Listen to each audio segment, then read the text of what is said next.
Thank you for joining us or staying with us here on Live Impact News on WCNC Plus. I'm Nick Sturdivant. Carlene Bragg is here. I'm here. Fabulous producer. How are you doing? Thank you. I'm good. How are you? I'm doing well. We had an interesting conversation. We kind of bumped into an interesting conversation. Because the start of the NFL season is tomorrow. And it starts right here on WCNC Charlotte. That's right. Well, you watch it on WCNC Plus, but WCNC Charlotte. And you get to watch the Cowboys and the Eagles play. Yep. A mega kickoff. But we were talking about the Super Bowl. Seems forever away, but it'll sneak up here pretty quick. But, interesting conversation, one, because we don't know who it's going to be. And I just read a report that somebody asked Roger Goodell, NFL commissioner, what about Taylor Swift? He said, it's a maybe. It's a maybe. But this is around the time we get the announcement for the halftime show. You get the announcement who does the halftime show at the beginning of the season. I believe week 1 or week 2. It's early on. So they can promote it, get some. We build hype for it. So we were sort of just, speculating, just thinking who would be the next, because not only is, and I know we're kind of going off on a tangent, but I think this is pretty interesting. Yeah. You're competing with Netflix now. Right. On because the Beyonce Bowl happened last year, and it was spectacular, top to bottom, 10 out of 10 performance. Yep. So you're competing with that. And Netflix still streams that halftime performance. That's true. So how can you top that? They did a great job last year with Kendrick Lamar. The year before, Usher. Dr. Dre. I mentioned one. I'm Rihanna. I'm missing. Riri. I feel like I'm missing somebody with J-Lo and Shakira. Shakira. You have a few coming up. Some good ones. Yeah. All that to say is, make sure you watch WCNC Charlotte. Thursday Night Football, Sunday Night Football edition of Thursday Night Football. So it's exciting. Mike Tirico, Chris Collinsworth. We'll hear from Mike Tirico a little bit later. But yeah, we just bumped into an interesting conversation. I know we don't really usually start the show. Do you have a dream halftime show? Like, who would you want to see? I'll have a dream. I've thought about it, and I'm like, I think Gwen Stefani would put on a pretty good show just because she has. No doubt. Yeah. She had her solo stuff. She did a lot of collaboration stuff. Is it somebody who hasn't done the Super Bowl before, Dream? You talking about Dream? Sure, yeah. I think she would do a great job. But that's a good question. I also love No Doubt, so I'm probably a little bit biased here. Man, now you got me thinking as a music guy, because if I could do repeats, I'd want to do Gaga again, because if I had to do a repeat, Michael Jackson. Oh, of course. Oh, yeah. Yeah. That's the big one.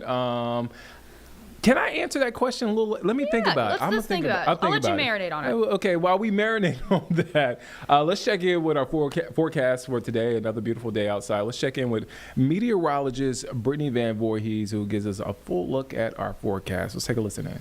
Not bad. Unfortunately, we are going to see the return of some heat and additional humidity by this upcoming weekend, but enjoy the nice fewer days that we do have. I will tell you that, of course, we're not going to be that hot for that long, but more on the forecast, of course, coming up as we approach the weekend. Right now, of course, it is Wednesday. We have fantastic weather, lots of sunshine, mixing in a few clouds, and the mix in of the clouds is definitely indicative of an additional bit of humidity, but none of us are as rainy as the mountains and foothills right now. If you look really closely here at our resort cam up at App State, you can see the Convocation Center. Looks like they're doing some work there, but definitely a slick roadway right now in Boone. You can see a lot of rain accumulating on the camera, a lot of slick spots, and of course a lot of cloudy skies. That's because a little tiny trough of low pressure is right over the mountains and foothills now. Now, as I've looked at this rain over the past hour or two, you can see a lot of it is starting to weaken. You can see a little bit more orange and red coloring just about an hour or so ago, and then now that it's shifting further east and a little bit further south, starting to weaken just a bit. Essentially, the rain is stabilizing itself, so not a lot of additional rainfall expected, but this has to work its way through. You can actually see the precipitation rates, too, have started to lower as well over the last hour or so. So think about those cold, cloudy, rainy days like a cold air damming setup, and that's what the mountains are dealing with right now. A wider view here shows very little rain across the Charlotte metro, but we do have a few little tiny spurts there moving through parts of Cleveland County, Lincoln, and Gaston. As you look at Futurecast, you're going to notice a pretty significant drop drop in overall moisture content as we approach this afternoon, which means that I'm keeping a 20% chance of rain in for the Charlotte metro because of the current pattern, but not a lot of rain is expected, not anything like what we're seeing right now. That's where that little trough is, and you can see it starts to weaken as it moves east, and then there's that little rainfall we see the rest of today. A few showers as well on Thursday, but it's this cold front that's going to be approaching as we hit the weekend that will bring a better chance for rain and storms on Saturday, and then another big temperature drop. Unfortunately, though, ahead of the cold front, you can see these winds coming in out of the south. That will indicate an increase in temperatures. And we've been talking about it for days now that we could get close to 90, but didn't expect that we would get maybe quite to that number. Unfortunately, as we've trended warmer and warmer, it does look like we'll see a few days in the 90s before the end of the year. 2025, of course, we've seen a lot of 90s, but a lot of them were in the month of July, almost the entire month, in fact. But August was pretty cool. It does look like we're going to get another big burst, though, before the end. Our average latest 90-degree day in Charlotte is September 12th, so it's pretty much on cue if we do see those 90s this weekend. So here's Futurecast. You can again see that weakening trend as we hit the afternoon, very limited moisture after 5 o'clock. And then here's Thursday, similar story. We have that trough of low pressure bringing us a few showers early in the mountains and foothills, weakening though as we get toward the afternoon. Because of this, I'm keeping a 20% chance of rain just both days, again to show that we're not seeing a ton of rain, but it's not zero either. And then we are dry on Friday as that low pulls away before, again, that return of rain and storms by Saturday afternoon. So next 2 days, a 20% chance, but best chance you'll probably see all week does come this upcoming Saturday. High temperatures today because of sunshine reaching through the clouds. We'll get to the mid-80s. Again, there's that small chance of rain. You see 20%. Otherwise, a very calm day overall. Again, yes, the moisture content increases, so the dew point's going to increase, but I don't think it's going to ruin your day by any stretch of the imagination. We're just below that average high temperature today, but we will soar back again to the upper 80s and eventually lower 90s by Thursday, Friday, and Saturday. Both Friday and Saturday right now, pretty strong signal that we could get into those lower 90s, but then you can see another big drop heading into the end of the weekend. So yes, to me, loving the fall-like weather we've had. 90s isn't ideal, but at least it does get better by the end of the weekend, and into next week as well, we'll start to see that temperature drop too. Quick update here on the tropics. We do have a high chance of development over the next 7 days. Again, this would be our G name, which is Gabrielle. Most of the systems that do this far east do head out to sea. So again, something we're keeping an eye on, but not something we're concerned about. Here's your 7-day forecast. Again, today, 20% chance of rain, few more storms tomorrow afternoon, but overall very dry for the most part. Best chance again Saturday afternoon before cooler and drier air returns by this time next week. All right, so that's Brittany Van Voorhees with your full forecast. All right, so Carlene asked me an interesting question. Because we went on a whole conversation about and discussion about who would we want to perform at Super Bowl halftime that has not performed, like our dream performance that has not performed, to our knowledge. That has not performed. And I have 2 selections. Okay. Hear me out. Okay. The first one being The Roots. Yeah. Because they can do everything. They can do everything. They have hits. They have B-side records. They have collabs. Like John Legend, Lil Wayne. Like they can bring out different variety of artists. Yeah. And they're just entertaining. They are very entertaining. They also plug Tonight Show. Sure. Also here on WCNC Charlotte. I'm not making that selection because of WCNC Charlotte, but they just happen to be on. They happen to be on Tonight Show. They happen to be here. My second band or duo. Okay. Outkast. Outkast would be great. I'm mad at myself. I didn't think about that. I really had to think. I had like 4 minutes to think about it. Would it need to be in Atlanta though for Outkast? No, I mean, it could be anywhere, but it would make it huge. It would, yeah. Because Andre 3000 lives in L.A. Oh, yeah. Big Boy lives in Atlanta. In Atlanta? Yeah, so. That's a great one. And they have a bunch of collabs, bunch of hits. Dang, I'm mad at myself. I didn't think of that. I had to think about it. You gave me 4 minutes to think about it. You thought well. Who were your selections? I think Gwen Stefani would put on a great show. Gwen Stefani. The thing is, my dream ones are people I've already done it. Shania Twain's done it. She's my one of my idols. Gaga, Beyonce. I've seen them. You know who would make a good one? Who? And I made the point about producers. Yeah. Doing it and bringing on a variety of artists, and it would cover Gwen Stefani. Yeah. Pharrell. Pharrell would be great. Pharrell. You got a great point because you got NERD stuff. You got all this. Gwen Stefani Yeah. is probably that's one of his biggest records. Yeah. The Clips, who just came out with another rap album after like 15 years being apart. The hits for Pharrell. He has a bunch of hits. You could do Happy. That's the big hit. You can do his hits. You like, I mean, think about all the artists that he's worked with that have made just bangers of records. That is an interesting. You had me thinking there because I was like, everybody has done the Super Bowl. Not everybody has done the Super Bowl. Not everybody's done the Super Bowl. Not everybody's done the Super So Bowl. we'll I don't know. Maybe the NFL will listen to our recommendation. NFL, if you're listening, give us a call. Call in. Call in, NFL. Call in, Roger Goodell, or Jay-Z. I think Jay-Z, Rock Nation are in charge of the halftime performances. Call in. But in the meantime, we talk about NFL season. We're excited. We have this spirited conversation about the halftime performance because we really are excited about the start of NFL season, and it starts right here on WCNC Charlotte. So we got a chance to hear from Mike Tirico this morning, and he laid out some of the big headlines, or as I like to call it, quick hitters from Mike Tirico ahead of tomorrow night's game, Cowboys and Eagles. So let's get a taste of NFL preview and some quick hitters from our guy Mike Tirico. The Cowboys grab the headlines. They take most of the oxygen in the room no matter what. And here's Philadelphia's night. They're the Super Bowl champions. Big celebration of that. Unveil the banner. But everybody's looking at the Cowboys, as per usual. And for the third time in about the last 4 years, it's been a big player and a big contract. And this time, instead of getting signed like it did with Dak Prescott and CeeDee Lamb, it's a trade of maybe one of the impact defensive edge players in Micah Parsons. And there's no right answer to will the trade work or not. We're not going to know for a few years. Needless to say, Dallas will not be better on the field without him tomorrow or for the next 4 or 5 weeks. They hope they're better stopping the run, and that's something they were terrible at last year. I don't know how many folks watched the Netflix documentary. If you haven't and you don't know the history of the Cowboys, let's say you're in your 40s and you were not an adult during the era of those Cowboys winning the 3 Super Bowls. Go back and watch the documentary. You understand what Jerry Jones has always done. He's always bet on himself, whether it was scraping together all his funds he could, oil wells, Cowboys, the stadium they built, even their team headquarters, which is a big real estate development now with houses and businesses and workout facilities and all that stuff. Jerry's always bet on himself. They've become their own internal soap opera. The problem is the on-field product. Only 2 other teams have gone a longer drought in being in their conference championship game than the Cowboys. But at some point, you would think fans would turn away because the team isn't good. That's the difference. They've been good, tantalizingly good. 12 wins in 3 straight years, but only 1 playoff win in that stretch from 22 through 24. So then that makes you understand why there's such a thirst to see the Cowboys get back to the top of the mountain.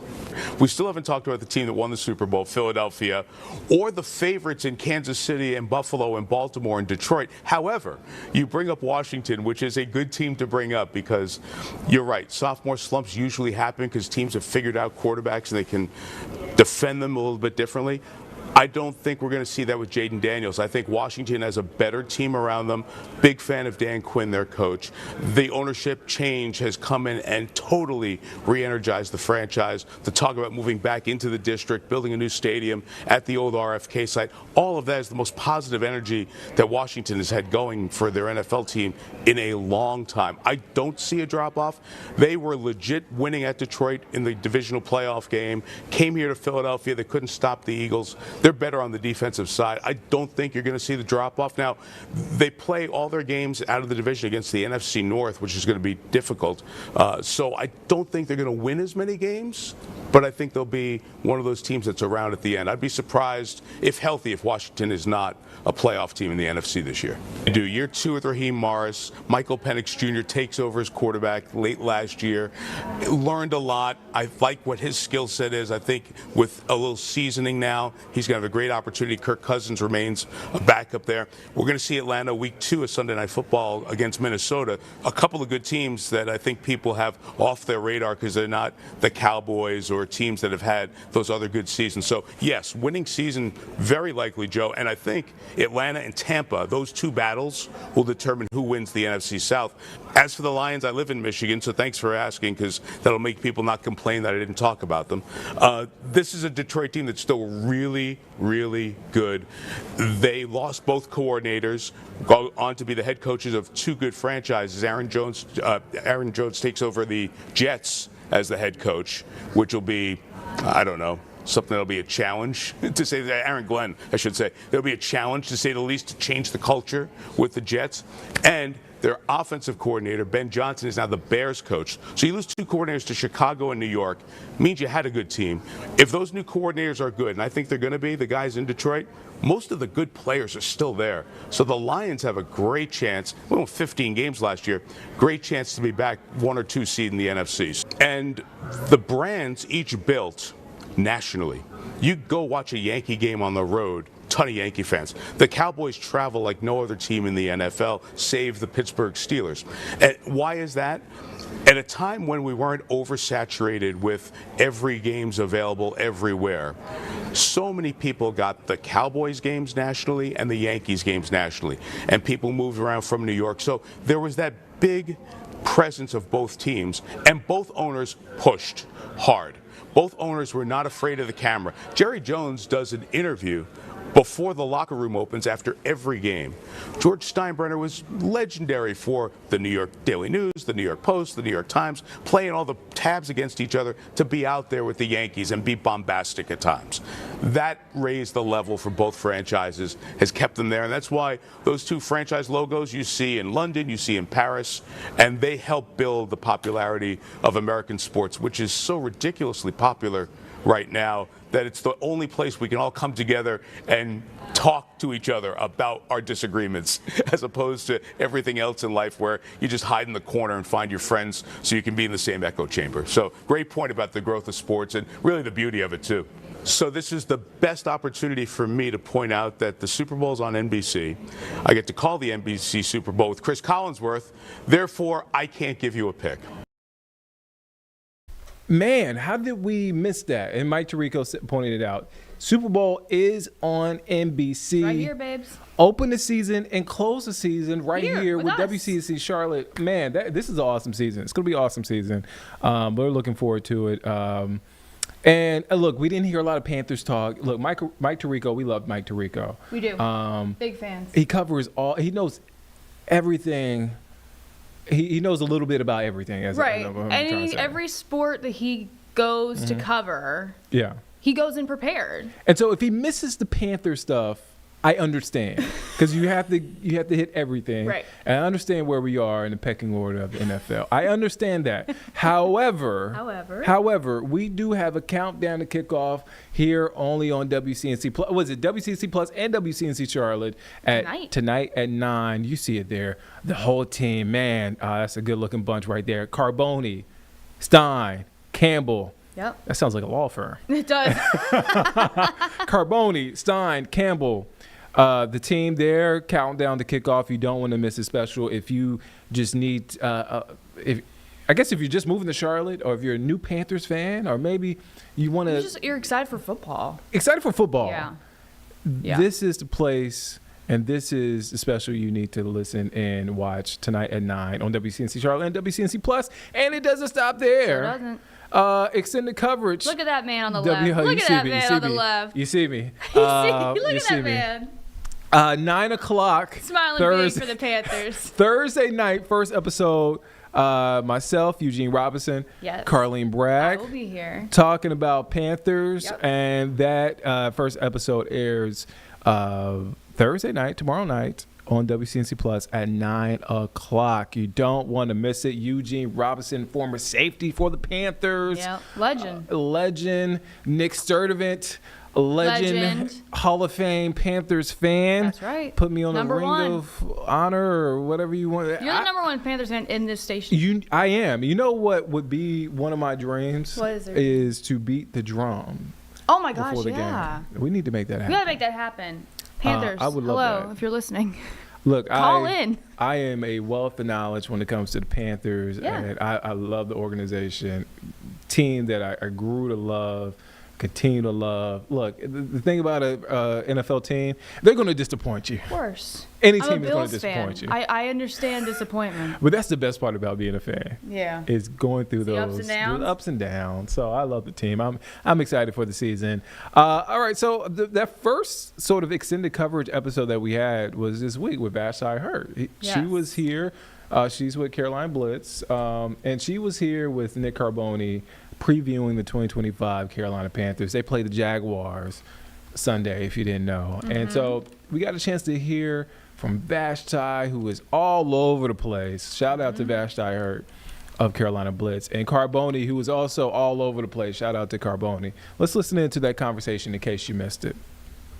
Hey, everybody, and welcome back to the WCNC Plus Live Impact News Studio. I am WCNC Charlotte Sports Director Nick Carboni, and we are on the eve of the 2025 NFL season, specifically the Carolina Panthers season, which begins Sunday in Jacksonville. We are going to be here every Monday night at 9 o'clock on WCNC Plus to talk Panthers. That'll be after games and looking ahead to the next game. Today, it is looking forward to the entire 2025 season, and every Monday, we will bring you a special guest who covers the Panthers and covers the NFL. Couldn't kick it off any better way than with our guest today. That is Vashti Hurt from CarolinaBlitz.com. You can find exclusive interviews, photos, videos. The rookie series you did in training camp is phenomenal. Vashti, thank you thanks for joining us tonight. Thanks for having me, Nick. Of course. So, all right, let's just get started. General thoughts on what you saw in the Panthers preseason as a team, and more specifically, the changed approach to the preseason from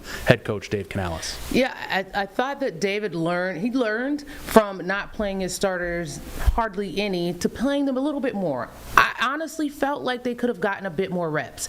If you were watching the preseason expecting to get comfort and encouragement heading into the regular season, you might not have gotten that. You know, in that game against the Houston Texans, you had hope against the Browns. The Texans, you kind of went off of a cliff, and then you had to recalibrate, rebalance yourself.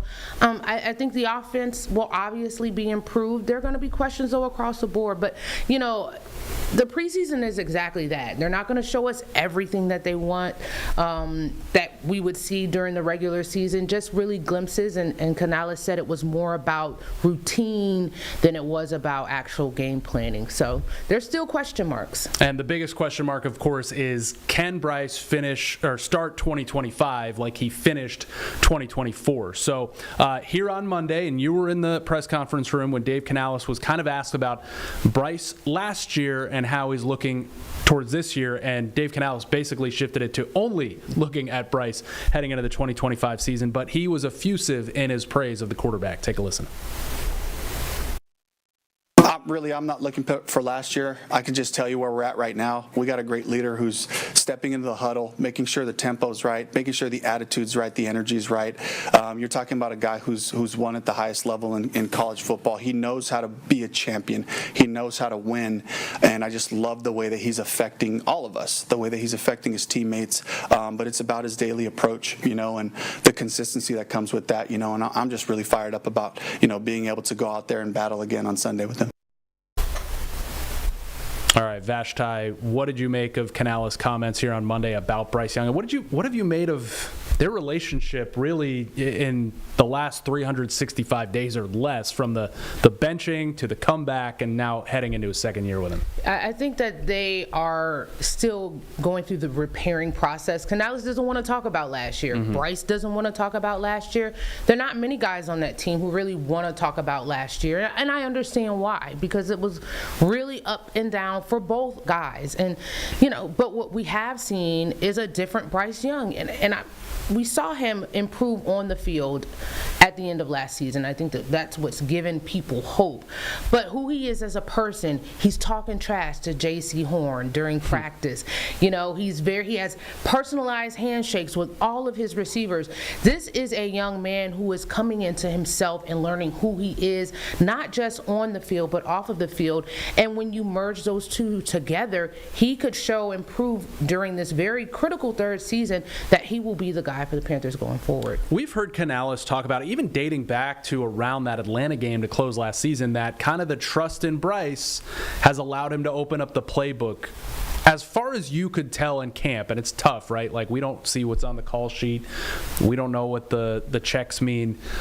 Is there more trust in Bryce from Canales and the coaching staff when it comes to going up to the line of scrimmage, checking into something else, going up with a couple plays? Like, have you been able to deduce that they are giving him more responsibility? I think so, and it stems off of his improved play. I see Bryce rolling out more, and he's been historically more dangerous when he's kind of moving out of the pocket and catching defenses off guard. And I understand that a lot of coordinators want their guys to kind of rest in the pocket, go through their checks, but Bryce can be extremely dangerous when he moves around. And then he also has shown that he is a threat on the ground. He'll burst out and get you chunk yardage on the ground as well. So all of that plays into the comfortability, the confidence that Bryce has in himself and that this coaching staff is starting to have in him. What can you take from Bryce's preseason, not just in the games, but in practice? And again, understanding that, especially for a quarterback like Bryce, and so much of what he does is off script, how hard it is to tell what's going on with him during practice in August and July. But as a quarterback, did you see improvement this summer coming off of last year? I think so. And I think it started just with him getting together with the receivers during the offseason, taking a leadership role in planning these trips and getting guys together. And we've seen flashes during practice with some explosive plays. Canales said he hit Leggett today in practice for a 40-yard bomb and got things going. And so I think it's showing more in his leadership than anything else. Time will tell whether that will translate on the field. But I think it will help fasten that process, especially with a wide receiver room that is so young. You know, it's funny, and I'm sure you get this all the time. I have people that, you know, are outside the industry, don't cover football every day, certainly don't cover the Panthers every day, assuming like Bryce is the guy, he's going to be here for 10 years. But to me, it seems like this front office and coaching staff is still in wait-and-see mode with him, right? Absolutely. Yeah. And Brent Tillis basically said, when asked about long-term extension, we're going to wait and see how Bryce performs. The same thing with left tackle Ikem Ekwonu. These guys have shown flashes. Now they have to prove that they deserve that franchise generational type money, and that happens during the season. And you know, you see improvement and you see an upward trajectory. What you don't want is for that to level off. And so I absolutely understand them they're bought in mindset, but when you buy in mindset and pocketbook, then you're really bought in, and I think they're waiting on that, and Bryce will have to prove that on the field. Did Bryce's season last year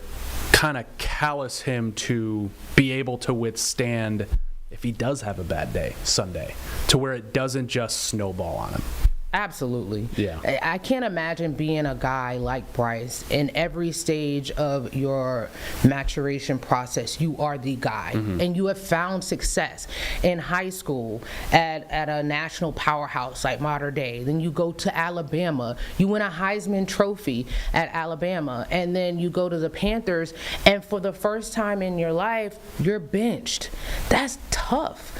And so there is a hardness that comes to having to go through those bumps along the journey. And so, yeah, I mean, if Bryce has a bad play or a bad game, he said, man, look what I went through last year. I can bounce back and still be that guy for this team. Now, while it might be hard for you and I to really dissect what he's doing on the field in an August practice, you're sitting there front row at that podium every time he comes up to it. Have you noticed a difference in his demeanor this summer? Absolutely. I mean, you'll see it. it. You see it, Nick. I mean, he'll come in, he'll ask us a question. Yeah. He's more jovial with us, more comfortable with us as media, and we can be kind of daunting.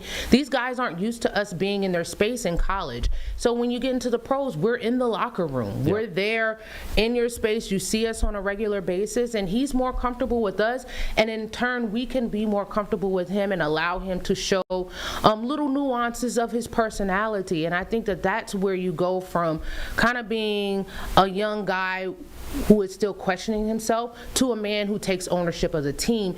And we've seen that in Bryce.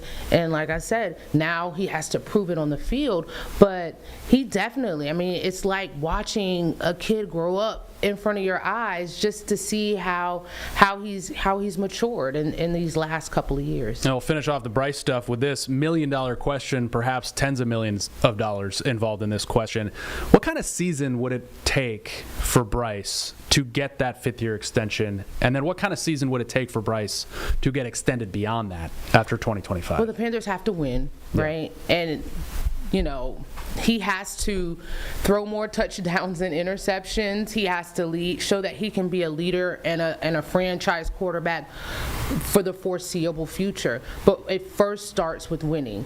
And they can't win in spite of you. They have to win because of you. And that's where I think the rubber meets the road between guys who are just role players on teams and guys who are playmakers on teams and difference makers, and Bryce has to be a difference maker. All right, here with Vashti Hurt from CarolinaBlitz.com to discuss the upcoming Panthers season. We're going to be right back, and we are going to talk about that roller coaster ride in the receiver room last week and how things are shaking out for Sunday at Jacksonville. Stick around.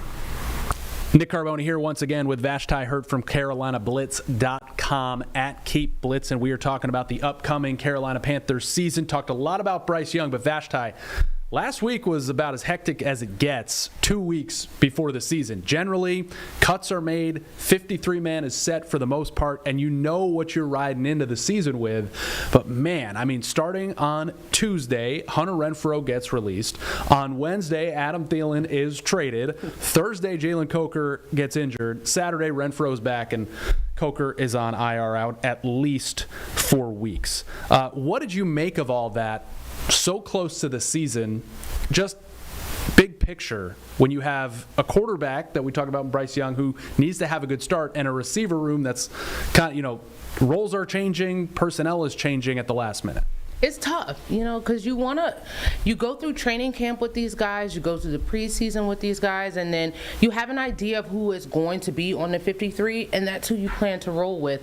I think that in the back house channels, they knew that Adam Thielen trade was going to happen. There were rumblings. I think even Renfrow kind of alluded to it when we talked to him today, that they were preparing to be without Adam Thielen. So I'm sure they talked to Bryce, and everybody knew that was a strong possibility. But still, you develop rapport and relationships with these guys during the offseason, and then to have Jalen Coker go out. I saw the Renfrow signing, and then when I saw the corresponding move, I'm like, what?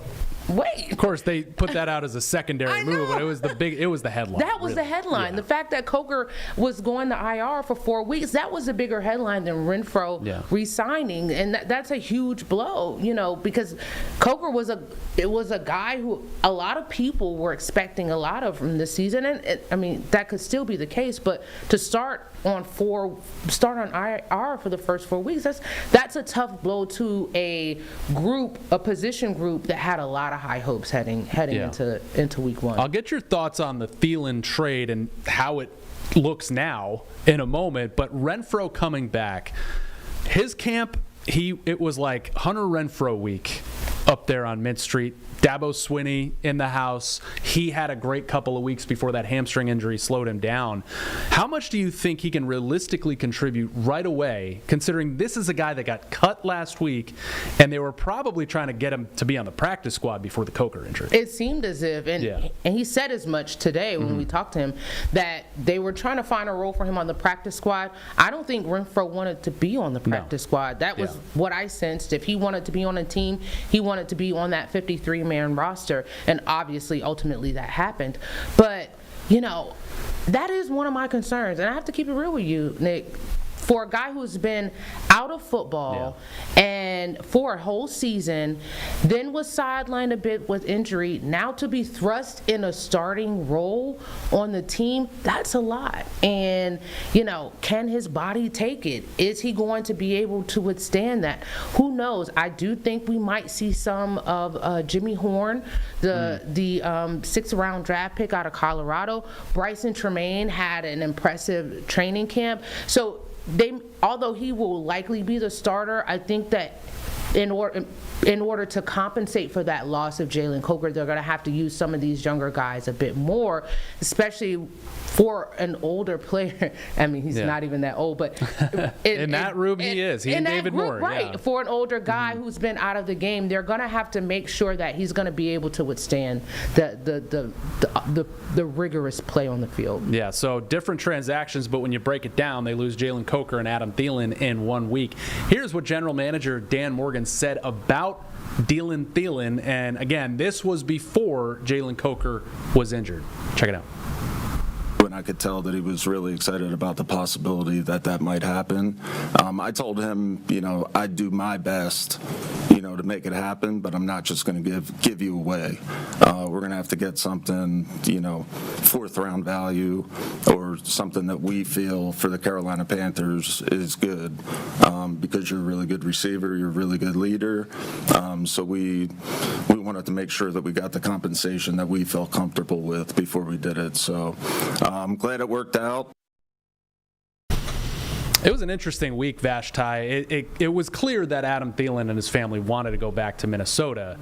What did you make of the way Dan Morgan handled all this? Because there's the team element and what's best for the franchise, and then there's the trying to do right by a veteran player. Dan Morgan was not going to be bullied in this situation. And I think that, we've seen in the past where the Panthers might have been, they were on the short end of the stick when it came to player trades. He knew he wanted, the compensation was a 4th round and nothing less.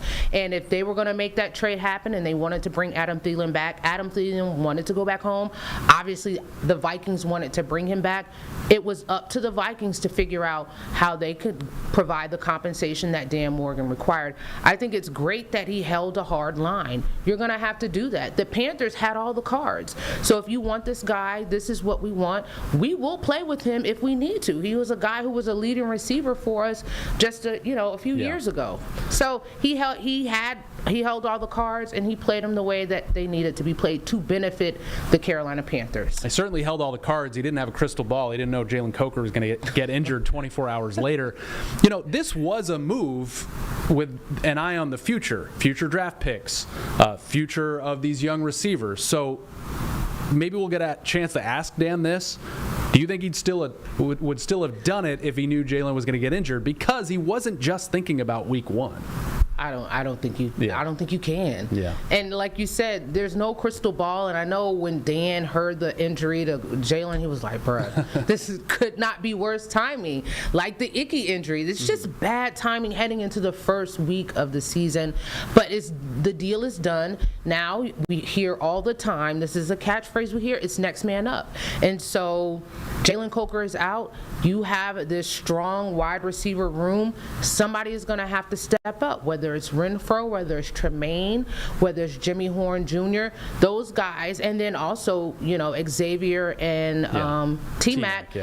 As a collective, that room is going to have to step up and make it work. Let's talk about those two guys as we wrap up this segment. Tetairoa McMillan, he had an interesting camp. They were very clearly throwing a lot at him physically, probably a little mentally. Didn't give him a lot of calls when the refs were out there. What did you think of his camp and his readiness for week 1 of his first season? He showed flashes, I think. I would have liked to see him a bit targeted more during the preseason. I'm an advocate for getting rookies as much time on the field as they can. So we didn't really see a ton from him, but he's a guy who can win those jump ball situations. He's a guy that you can throw it up in tight windows, and he's supposed to make those one-handed or those tough catches. He's supposed to moss the DBs and be able to go over top of them and make those plays. I think he can do it. We'll have to see, though. He does seem like one of those guys, and we've seen examples of this, where he's going to have a misread on what Bryce is doing one play, but then fix it the next. And I think that chemistry we could see develop in one game. Like not be complete, but like get better in one game. You could see it in real time. Do you think this is going to be a little bit of a feeling out thing between him and Bryce as the season starts, or are they kind of done with that? I don't think you can feeling things out is for the preseason. Yeah. Week 1 they have to get going, and it might be a rough couple of series, but you got to snap into that pretty quickly and be prepared. You've had all off season to prepare for this 1 week, and so it might be rough at first. And T-Mac seemed like, you were there. He seemed very chill, very. As a matter of fact, maybe I'll get nervous later. Yeah, kind of matter of fact. Not nervous on Monday. About being a rookie starting in your first NFL career game. Honestly, at first I was like, man, this is weird. I think it's a good thing. Yeah. Like, you have a team of guys who don't get too high, don't get too low, and that there's a level of focus and level-headedness that will take them far in instances where he and Bryce might not make a connection. As you mentioned, he's a guy who will automatically mentally correct it, and you can almost see him going through the correction process. And we'll see that during the game. If they miss, that'll be a situation where Canales might see it and they see it and they go right back to that play and he makes that play. So that's what you hope will happen between those two. Yeah, a lot of hopes for Xavier Legette. 8 drops last year, but showed some really promising things. Took himself out of the game against the Browns with that fight. Do you think he's going to be able to improve some of those drops from last year? Absolutely. Yeah. There's no way. And I think people have to stop being out on rookies. And I understand that. And I think Panthers fans specifically, I remember the trash about Derek Brown, Bryce Young, Xavier Legette. Relax. Allow these players to really come into themselves as NFL players. Xavier was not supposed to be the man last year. It was supposed to be Deontay Johnson. But that, so he was thrust into that X role, and he was not ready for that. And so you have some guys who automatically pick up on it. He had a couple of drops, but I think what we saw from him was that he was able to get open. And the drops you can correct. The separation might be hard for some guys. Xavier can get separation. He has speed. He has size. I think he has a breakout season this year. He's going to make up for those drops that he had last year. All right, interesting stuff. One more segment to go with Vashti Hurt here on WCNC Plus. We're talking about the Jaguars. So what did the Panthers have to say about two-way Heisman winner Travis Hunter? Not much. Hear that next. Welcome back to WCNC Plus. We are talking Carolina Panthers with Vashti Hurt from CarolinaBlitz.com. We're going to wrap it up and talk about this week's game at Jacksonville to open the season, Vashti. And, of course, everybody league-wide is really interested to see what Jacksonville does with two-way hopeful Heisman winner Travis Hunter. How much offense is he going to play? How much defense is he going to play? So, of course, we wanted to ask the players about that in the locker room, and you asked Pro Bowl cornerback J.C. Horn about how he's preparing to potentially be matched up with Travis Hunter. How do you prepare for a guy like Travis Hunter? Same way I prepare for every other receiver. JC.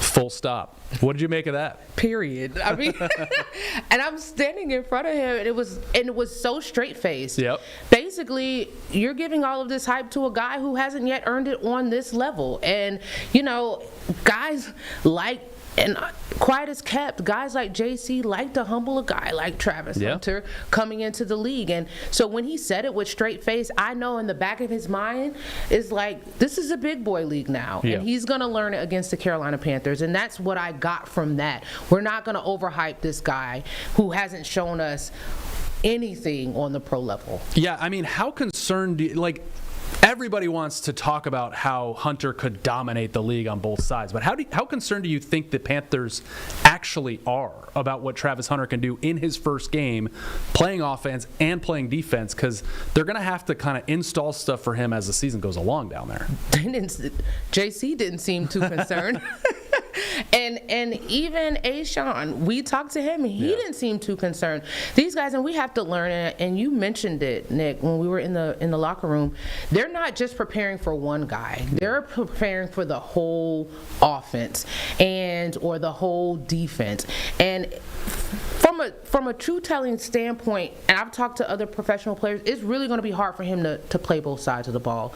That's the coaches, up to them to navigate how they're going to use that. But they're not going to give Travis Hunter any more attention than they would give anybody else, especially not as a rookie. Yeah, and, as much as the Panthers are the first team to try and figure out how to defend that or go at him when he's on defense, the Jaguars are the team trying to figure out how to do it, and the most successful way. So this is week 1 for them. So I'll be honest, personally, he's going to be dangerous when he's on the field. But how much is he going to be on the field on both sides of the ball, and how much of an impact is he going to have? I'm not sure, how much of that is just a storyline and how much of that is in reality in week 1. You mentioned this to JC. I actually asked Derek Brown about this as we wrap up here, Vashti. There's an edge here. There was an edge in camp. Now, you saw it in JC's comments. What do you think is fueling that edge for these guys? Losing and doubters and haters. And what better way to fuel yourself or fuel the team than to be fueled by wanting to win and fueled by people who don't believe in the group. And you got to channel that and make it work on Sundays. But there's a clear edge to this team, and I'm kind of excited about it because it's an undercurrent, but it's very strong if you look at it. And just real quick, this week's game at Jacksonville, new coach, new system, quarterback with a lot to prove himself. How do you think the Panthers match up with Jaguars? It's really going to be interesting because we don't know what their offense or their defense is going to look like, and there's still many questions about the Panthers. This is kind of the perfect game for both teams because it's young teams, prove themselves quarterbacks, no teams with either really high expectations. I think that if the Panthers do what they're supposed to do, they should come out on top on the road. All right, Vashti Hurt, CarolinaBlitz.com, @KeepBlitzing. What a way to kick off Mondays. I appreciate you joining me, and have fun with Chapel Bill tonight. Oh, wow. I can't wait to see how that goes. This is going to be nuts, but I'm looking forward to it.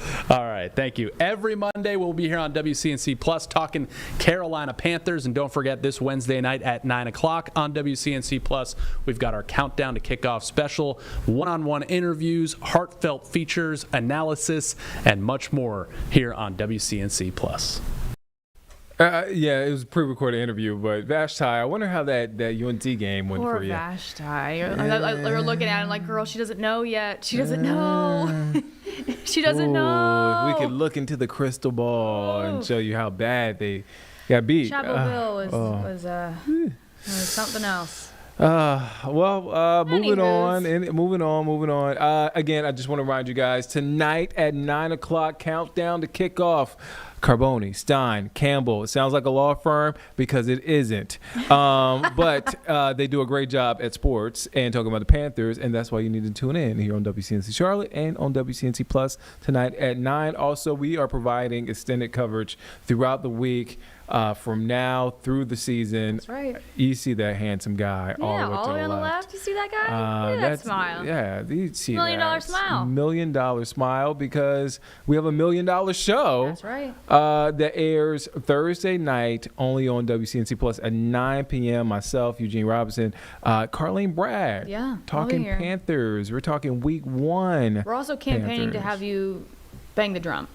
Yes, I want to. Panthers, if you're listening, I want Sturtevant is interested in banging the drum. I am available on Sundays. I promise. Let's take a break. We'll be back in just 2 minutes here on WCNC Plus. Hang around.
All right, welcome back here on Live Impact News on WCNC Plus. I'm Nick Sturdivant. Carlene's here, Jeb's here in studio.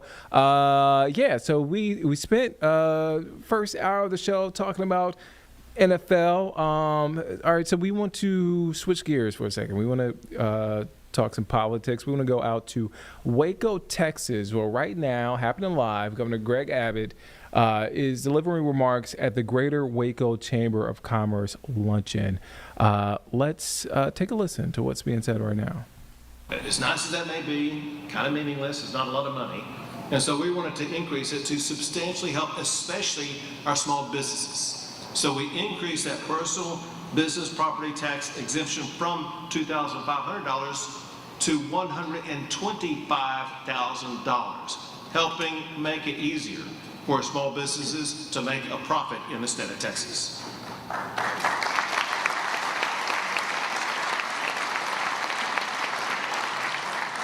We also addressed a complaint that many businesses had, and that is we expedited the business record searches and filings at the Texas Secretary of State's office.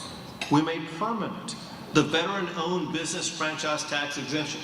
There are so many veteran-owned businesses. Texas is the #1 state for veterans. And many of these veterans, when they leave the service, they want to come here and start a business. And we want to encourage that and aid them in the process. One thing that we had done is we provided a business franchise tax exemption altogether for veterans, but it expired this year. And we not only wanted to extend it, we wanted to end it. And so we made that exemption permanent forever for veteran-owned businesses in the state of Texas.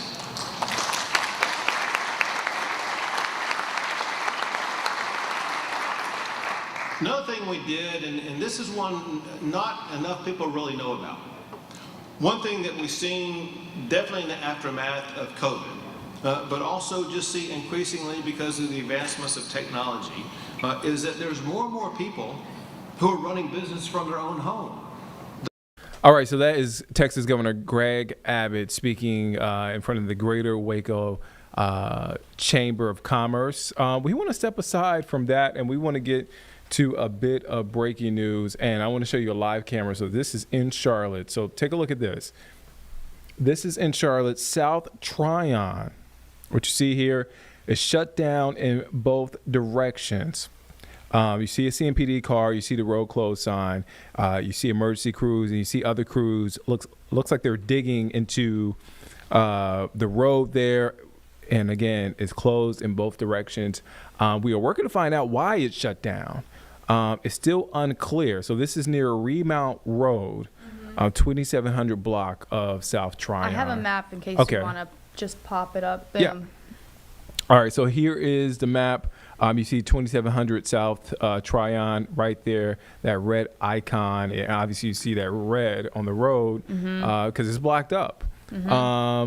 This is near Remount Road. Okay, so this is in the South End, right? This is South End. Okay, I wasn't totally sure. So yeah, this is. I mean, I know it sounds cliche, but South End is busy, especially this stretch. Yeah, this part of South End's busy. I have my doggy daycare that's right near here. Okay, it is a busy part of town. Yeah, a lot of pedestrian walkways and things like that. So we're talking about the back end of the lunch hour as well. Folks may be trying to get back to work, or maybe they're taking a late lunch. You see a couple of breweries around there that might not be open now. But a couple streets over, South Boulevard, and we know South Boulevard. South Boulevard is very busy, no matter what time of day. And this is behind the Harris Teeter, which along South Boulevard, again, cliche, but no matter what time you go into the Harris Teeter, it's very busy. So it just kind of gives you an idea. And this is in a neighborhood area. If I'm thinking about it, if I'm visualizing it right. There should be some townhouses, little residential area right there. Yeah. So just keep an eye out on that. As South Tryon blocked in both directions near Remount Road. Again, keep an eye out. We are working to find out why it is shut down, why crews are seemingly digging in the things road. Up. CMPD there. Again, keep a heads up. 2700 block, South Tryon, near Remont Road, about a block over from South Boulevard. Closed at the moment. This is our live camera. So as soon as we learn more, we will take you back there and update you as soon as we can. All right, so let's move on. Again, we'll keep an eye out on South Tryon. Let's go back to Governor Greg Abbott, Texas Governor Greg Abbott. He's speaking in front of the Chamber of Commerce there in Waco, Texas. Let's take a listen in to what he's saying right now. Another thing along those lines, a priority along those lines. If we're going to be number one in education, we have to be able to attract and retain the best teachers. Teachers are fundamental to a quality education, and we provided an all-time record pay increase of more than $4 billion for our teachers to make sure that they're going to stay in our public schools and continue to do a good job and attract the best and brightest teachers. And the last is better curriculum. We have to double down on mastering reading and math. If you can master those two topics, you're going to excel in every other subject. So putting all this together is going to put Texas on a pathway to climb the rankings. And know this, with the report from 2025, we've already begun the climb. If you look at the test assessment results in the largest two school districts in the state of Texas for 2025, Houston Independent School District, Dallas Independent School District, there were measurable improvements in academic success in those schools. Also in Waco ISD. If you look from the immediate aftermath of COVID 2021 through 2025, you improved from 41 to 50% proficiency. That's not where you want to be, but it shows that you're moving in the right direction here in Waco. We're not going to be satisfied in Houston or Dallas or Waco or Pecos or any other place in the state of Texas until we have every ISD, every child in every region climbing the ranks of success for their own personal success, which will lead to the aggregate success for the entire state, ranking Texas #1 for educating our kids. We also focused on the topic I heard the most about, and that is addressing property taxes. Let me tell you what we did in the regular session. We used $50 billion to reduce property taxes. The reason why I put it that way, for those who don't know, Texas does not assess property taxes. There's no state property tax. All the property taxes are at the local level. The largest of which is the school district property tax, and then you have city and county, some other jurisdictional property taxes at the local level. So it's not like we can go to Austin, Texas, and say, we're going to cut the Texas property tax rate. There's not a rate for us to be able to cut. So what we have to do instead is to use money to try to reduce the property tax burden that you're dealing with. And we did do that in two ways. One is we increased the homestead exemption. When I became, well, first, the homestead exemption is, it exempts a certain value of your home that otherwise would be subject to property tax, and says that for that amount, you don't have to pay any taxes on that amount for your school property taxes. When I became governor, that amount, that exemption, was $15,000. When we finished the session, it was increased from $15,000 to $140,000. The first $140,000 value of your home will not be subject to a school property tax. If you're a senior, which it looks like there's none of those in the room today, but if you were a senior, that exemption is $200,000. Mathematically speaking, if you look at all the seniors' homes across the state of Texas, it means half of those seniors will pay zero in property taxes on the school district component of property taxes, which is the largest component. The other half of the money that we used to address property taxes was to actually buy down or reduce the property tax rates assessed by your local school districts. And know that when we reduce those school district rates, it's not going to mean that they're not going to get the money. It means that they're going to be getting the money from the state of Texas as opposed to taxing you. Basically, we're paying your share of those taxes as opposed to you paying it, meaning the schools will still get funded. It's just that you will not be paying those taxes. And as you may have heard, we're looking to do even more here in the special session, which is ongoing, and we'll see what we can get done in the special session to further address property taxes. Speaking of the special session, let me mention one last topic. One thing that we are wrapping up in this special session is addressing the catastrophe that occurred just before the special session began. And that is the tragic floods that swept through all parts of Texas. There most prolifically was on the Guadalupe River in that region of Texas. It's in Kerr County largely.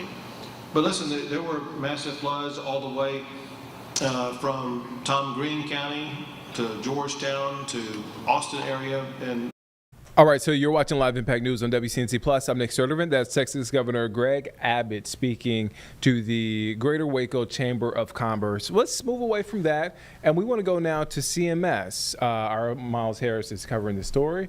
And they're having another press conference. They had 2 press conferences last week for the beginning of the school year. And Miles, as I was chatting with him earlier, he says his press conference is regarding performance data within the school district. That is Dr. Crystal Hill, Superintendent of CMS. Let's take a listen in to what's being said right now. Thank you so much for being here today and for your continued support. Well, it is so hard for me to contain my excitement today. Today, we are so proud to share the significant milestones of Charlotte-Mecklenburg schools and our journey of educational excellence without exception. We have some truly historic and phenomenal data to share with you. This data not only highlights the remarkable achievements of our students, but it underscores the Herculean efforts of our principals, teachers, support staff, families, and dedicated partners in fostering an environment of excellence and support. These outcomes reflect the hard work, dedication, and resilience of our students, our educators, and our community. Charlotte-Mecklenburg Schools' commitment to academic excellence remains steadfast, and this data serves as a testament to our mission. Together, we faced many challenges. But today, we are seeing the fruits of our labor shining brightly, illuminating a path toward the endless possibilities that await our students. As we unveil this remarkable data, we will also discuss the innovative strategies and programs that have propelled our students forward, how these strategies align with our district's 5-year strategic plan, and what steps we will take to continue to lift even more students to new heights of academic achievement. You will also hear from 6 of our outstanding principals whose schools have earned exceptional results. They each have a unique story to share about their students and their school's journey to excellence. In addition to our staff, students, and families, I also want to thank our many community partners for their unwavering support as we work together to ensure that every student in Charlotte-Mecklenburg schools is prepared for their next step in life. Your partnership has been invaluable in helping us grow and improve. We share this incredible success with all of you. Thank you once again for being here, and now on to the data. First, we will hear from Beth Thompson, Chief of Strategy and Innovation. Good afternoon. I'm going to start by making sure everybody knows how to access the full data set we'll be looking at today and then some, and the definitions of any acronyms that we're going to be using. Located on the screen, also located in your handout, there are 2 QR codes for your use. The first QR code on the left-hand side has a direct link to the state website where you can find information for all districts all across the state. On the right-hand side, you'll see the Charlotte-Mecklenburg Schools website, this presentation, and additional data that we have available for you at all times. Each year, we receive a large amount of data from the state of North Carolina telling us about the academic achievement of our students for the previous school year.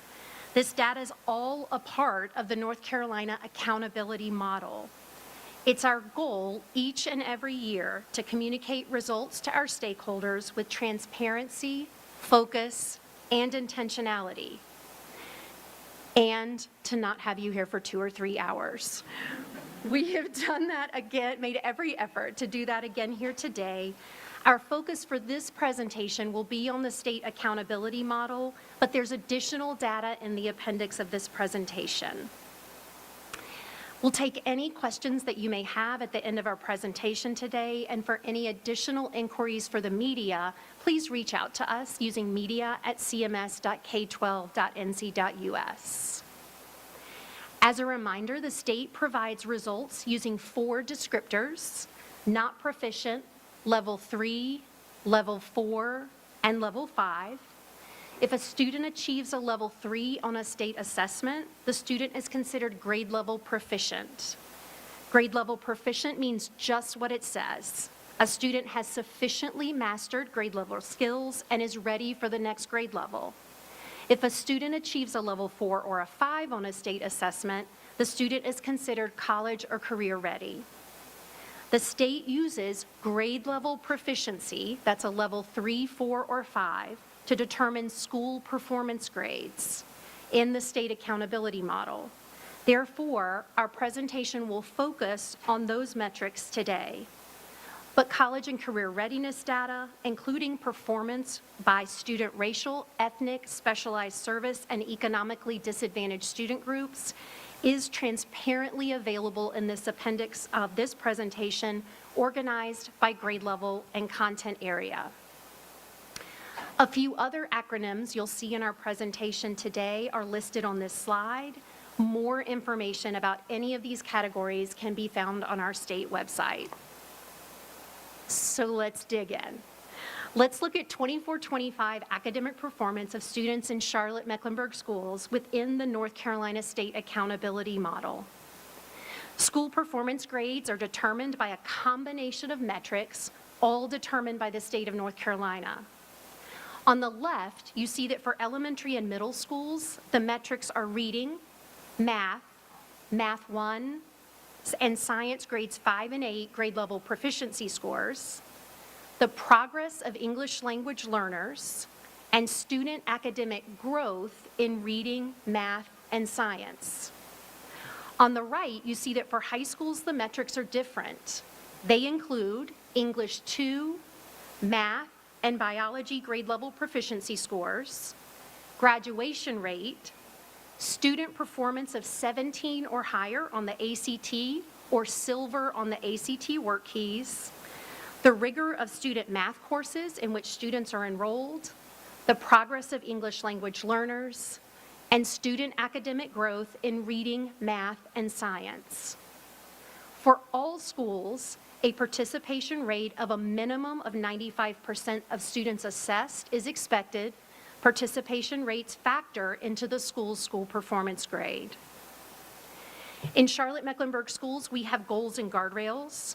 Those take all of the state accountability model data and provide a more narrow focus on our district's areas for continued improvement as a part of our 5-year strategic plan. These areas of focus align to our community's vision and values. Tune in to our Board of Education meetings for end-of-year goal reports. Our first end-of-year performance on Goal 1, K2 literacy, took place on Tuesday, August the 26th, and these reports will continue by goal through November, and then again throughout the year. We'll look briefly at how information is presented to you today is organized, and I'll do that as part what's included in this presentation and then also including what's in the appendix. Within the presentation, I'm going to discuss overarching state performance measures. These are often the headlines, and I want to be sure that we start out with those. I'll then discuss additional school performance measures required by the state of North Carolina by subject and grade level. Deputy Superintendent Dr. Melissa Balknight will share our areas of focus in response to this data and alignment with our goals for the 25-26 school year. And we've saved the best for last, time for our brilliant, capable, wise, and the hardest working people I know an amazing panel of principals who will share what their schools did last year that made such a difference and what they're planning to do to grow that success even further this year. In the appendix, there's additional data located here, and again, all of this is already on the Charlotte-Mecklenburg Schools website. So here we go.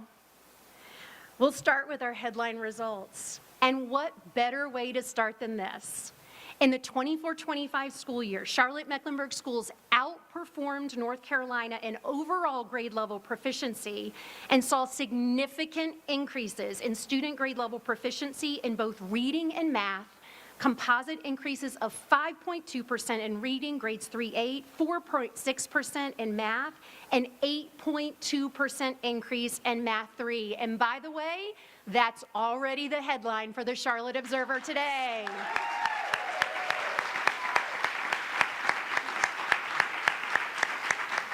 Of the 175 schools that receive a growth score and a school performance grade, 156, that's 89.1% of Charlotte-Mecklenburg schools met or exceeded growth last year. This is the highest number and percent of schools meeting or exceeding growth in Charlotte-Mecklenburg schools history. And of course, a significant increase over the 146 schools that met or exceeded growth last year. Of the 150 schools, 6 schools meeting or exceeding growth, 115, that's 65.7%, exceeded growth last year. This is also the highest number and percent of schools exceeding growth in Charlotte-Mecklenburg schools history. And it's an increase of 52 more schools exceeding growth than the 63 schools that had exceeded growth in the 23-24 school year. And when we compare our district's performance to the performance of every other school district in North Carolina, Charlotte-Mecklenburg schools ranked 10, up from 20 last year, out of 115 school districts in North Carolina for percentage of schools meeting or exceeding growth. And I'll say, of that top 10, we are by far the largest school district that has these results. In fact, you could take every one of the other 9 districts, add all of their schools together, and we might still be bigger. 123, that's 70% of Charlotte-Mecklenburg schools, earned a school performance grade of an A, B, or C, an increase of 21 schools from the 23-24 school year, and the largest single-year increase in schools with A, B, or C performance grade in Charlotte-Mecklenburg schools history. 55 schools, that's 31.9%, improved their school letter grades from 23-24 to 24-25, and 31 schools no longer have a state low performing designation, the largest single-year reduction in the number of schools with a state low performing designation in Charlotte-Mecklenburg schools history. History. And if there was a common word across every single one of those lines, it was history, history, history. Let me stamp it. Across proficiency, across growth, across school performance grade, and across low performing designation, as Dr. Hill likes to say, Charlotte-Mecklenburg schools beat the GPS and broke the odds and withstood the odds to be able to have history-making performance across the board last year.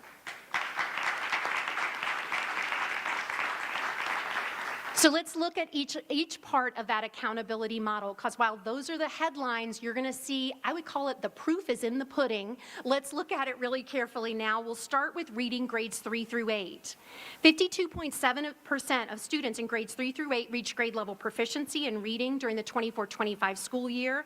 That's an increase of 5.2 percentage points over the previous year. When we break that down by grade level, you see that increases were across the board with the exception of 3rd grade, with notable increases in grades 4, 6, and 7. Grades 4 through 8 increased by an average of 6.5% in reading over the previous year. The state Read to Achieve law provides third grade students with more than one opportunity to demonstrate reading proficiency beyond the reading into grade assessment. However, all opportunities require that a student show grade level reading proficiency based on an equivalent Lexile ability. A total of 79.3%, that's 8,955 out of our 11,295 Charlotte-Mecklenburg Schools third grade students demonstrated reading proficiency using state standards last school year.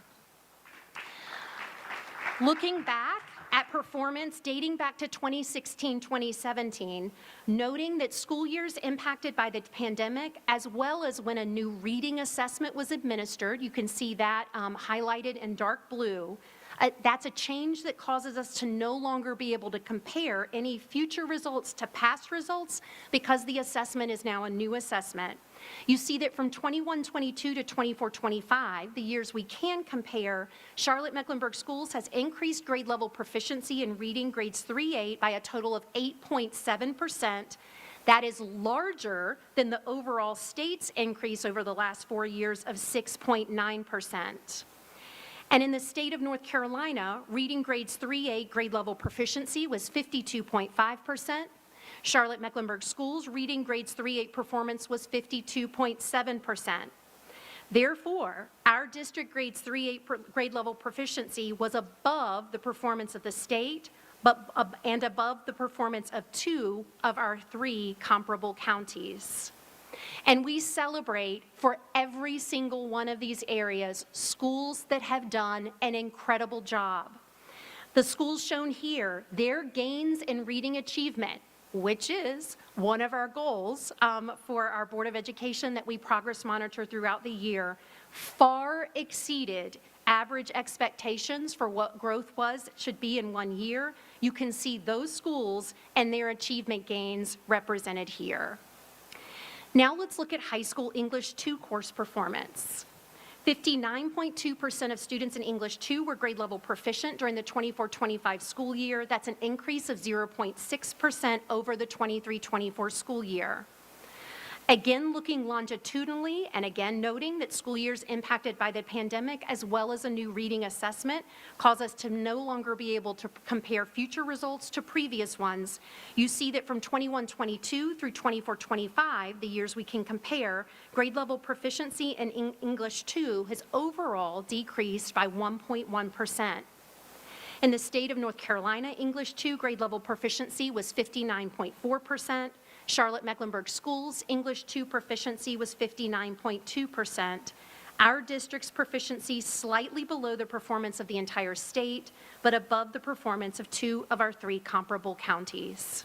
And we celebrate alongside and are learning from the high schools shown here. Their gains in English 2 reading achievement last year are commendable. Now let's move to math, grades 3 through 8. 59.2% of students in grades 3-8 reached grade level proficiency in math during the 24-25 school year. That's an increase of 4.6% over the 23-24 school year. When we break that down by grade level, you see increases in grade level proficiency in every single grade level, with notable increases in grades 3, 4, and 6.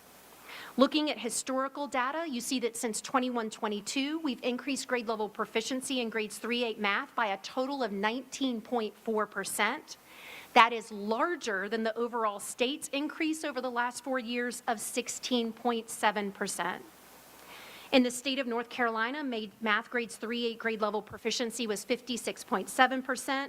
Charlotte-Mecklenburg Schools math grade level proficiency was 59.2%. Our district's math grades 3-8 proficiency was above the entire state and above the performance of 2 of our 3 comparable counties. You'll notice that that increase of 4.6% was significantly larger than the state's increase last year and the increase of our comparable counties.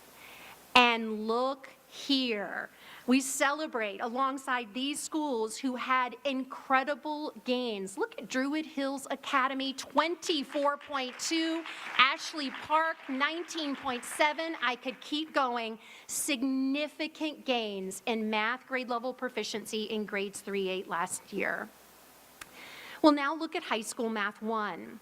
29% of students in the high school math 1 course reached grade level proficiency. This is a decrease slight of 0.5% over the 23-24 school year. It should be noted that the state model, these results, do not take in consideration students who take math 1 in middle school. Many of our Charlotte-Mecklenburg school students do take math 1 in middle school. I'll share that data momentarily. When you look historically at our data, you can see that we've increased grade level proficiency in high school math 1 by a total of 9.5% over the last 4 years.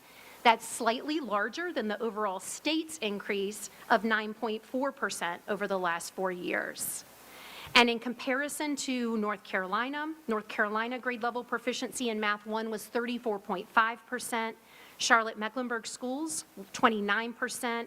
Below the performance of the entire state, but above the performance of 2 of 3 comparable counties.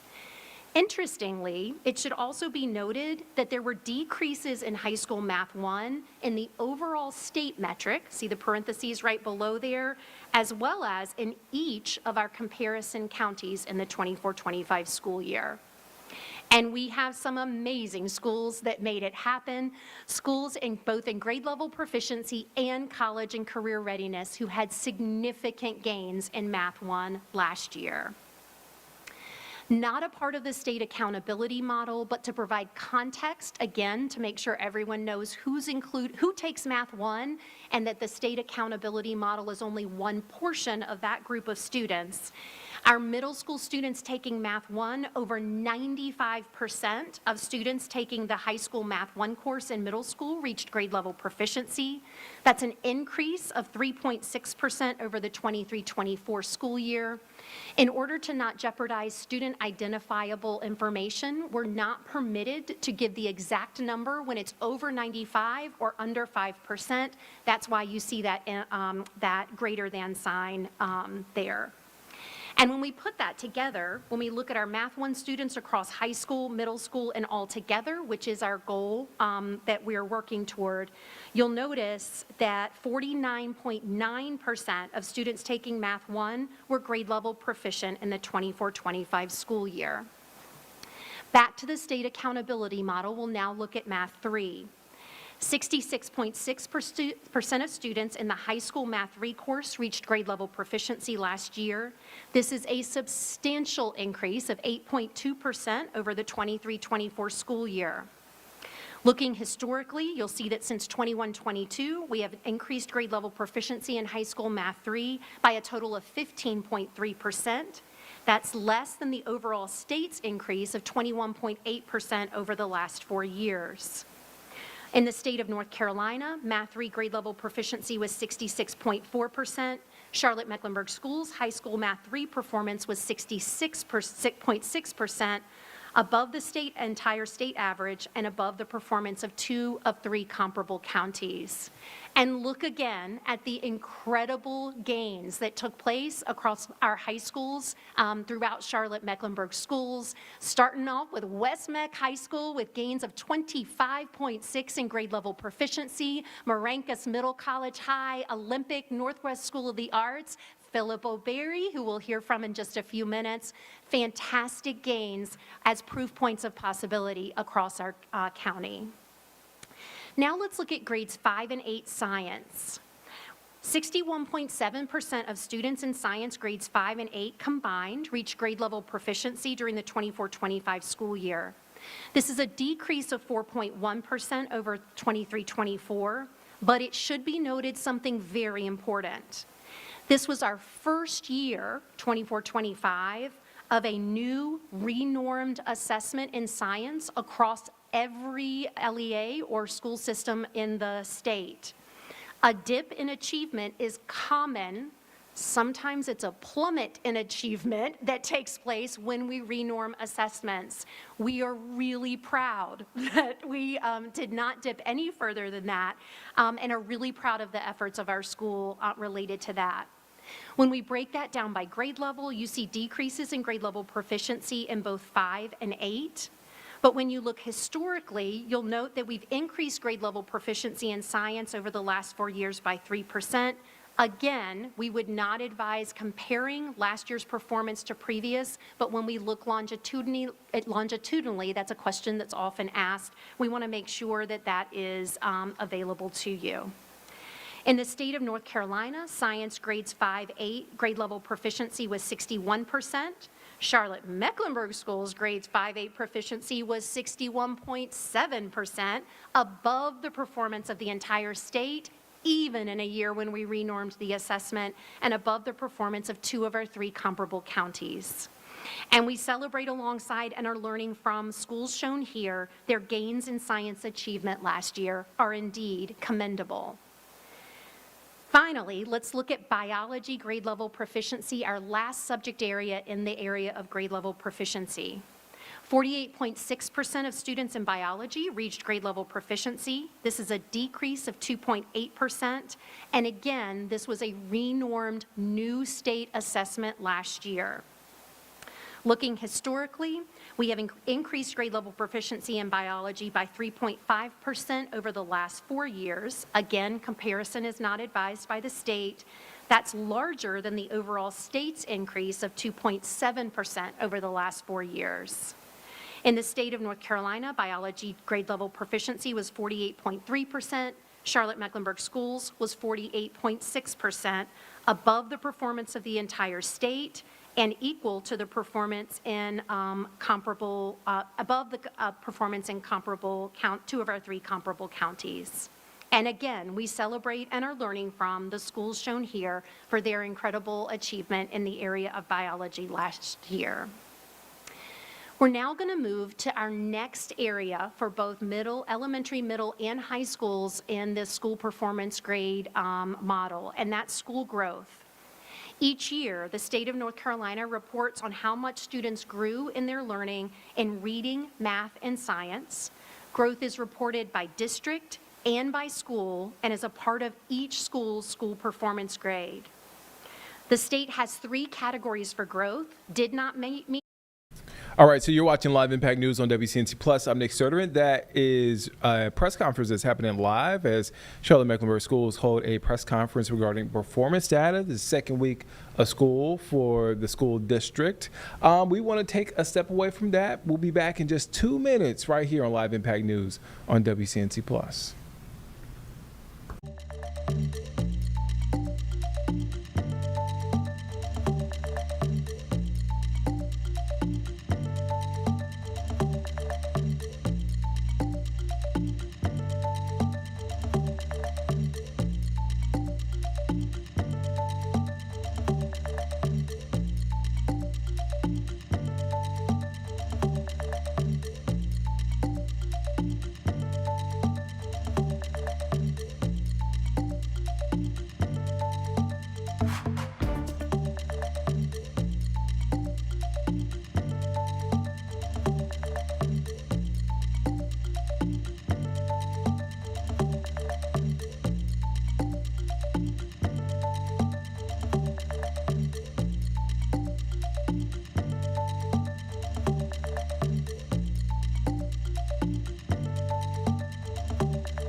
All right, welcome back here on Live Impact News on WCNC Plus. All right, so we want to get back now to a press conference that we showed you earlier with Charlotte Mecklenburg Schools.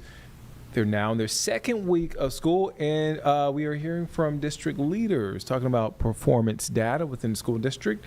Let's take a listen in. 2015-16, 21-22, and now 24-25.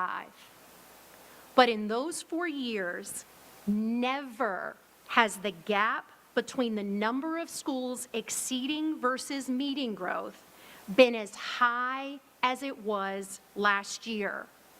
Specifically, with 74 more schools exceeding growth than meeting growth. We said it at this media briefing last year. We said we would significantly accelerate student learning in the 24-25 school year. I think we did just that.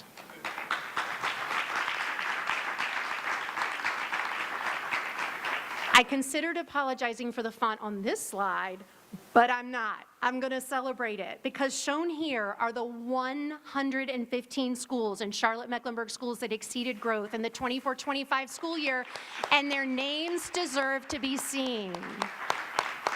Of these schools, 25 schools have exceeded growth for 2 consecutive years, shown here with 2 asterisks. 10 have exceeded growth for 3 consecutive years, shown here with 3 asterisks. And 15 schools have exceeded growth for 4 consecutive years, again, shown here with 4 asterisks, and all of that is located on your handout as well. The schools on this list are from all over Charlotte, across our neighborhoods and communities. They are proof points of possibility and places with practices we want to replicate in every single Charlotte Mecklenburg school. This is just the continuous improvement work we'll continue to do this year. And most of the 115 schools that exceeded growth last year didn't just barely exceed growth. Usually when we're looking for a growth index, what growth index are we looking for exceeding growth? I love it. 2, that's exactly right. Usually when a school gets a growth index of 2, it's going to exceed growth. We had 63 schools exceed growth with a growth index of 4.0 or higher. These are ranked as high as an index of 11.33 all the way to 4.07, and I could fill up 2 more slides with schools and their growth indices for the previous school year. That is to be commended. Give them a round of applause.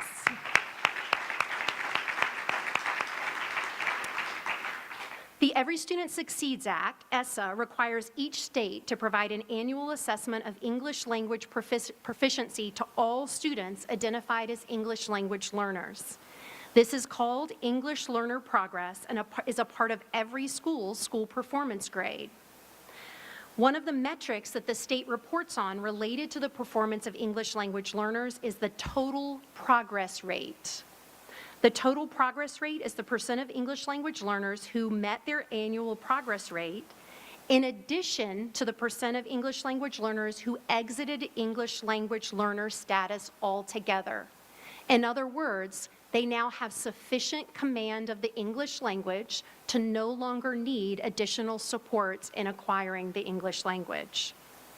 In the 24-25 school year, 25.2% of English language learners met annual progress in Charlotte Mecklenburg schools. In addition to that 25.2%, 15% exited status altogether. So the sum of those 2 numbers gives us our total progress rate of 40.2% for the 24-25 school year. That's an increase of 8.6 over the 23-24 school year. When we compare that to North Carolina and our other districts, Charlotte Mecklenburg schools outperformed both the state and all of our comparable North Carolina districts in the area of English learner progress with that rate of 40.2%. An effort to be commended for sure. And the schools listed within this slide achieved the highest percentage of L total progress rate using the total progress rate metric during the 24-25 school year. Congratulations to each school listed here. We'll now look at ACT and ACT work keys. Last year, this is a high school state accountability metric. Last year, 53% of students achieved a score of at least 17 or higher on the ACT assessment. This is an increase of 10% from the 23-24 school year, but the state advises that prior rate should not be compared because the state changed it from 19 to 17 in alignment with the changes that have taken place in the UNC system. I just want to add to that when the UNC system changes the minimum requirement for ACT, state law requires that the state accountability system change as well. That change went into effect for juniors who were in high school last year.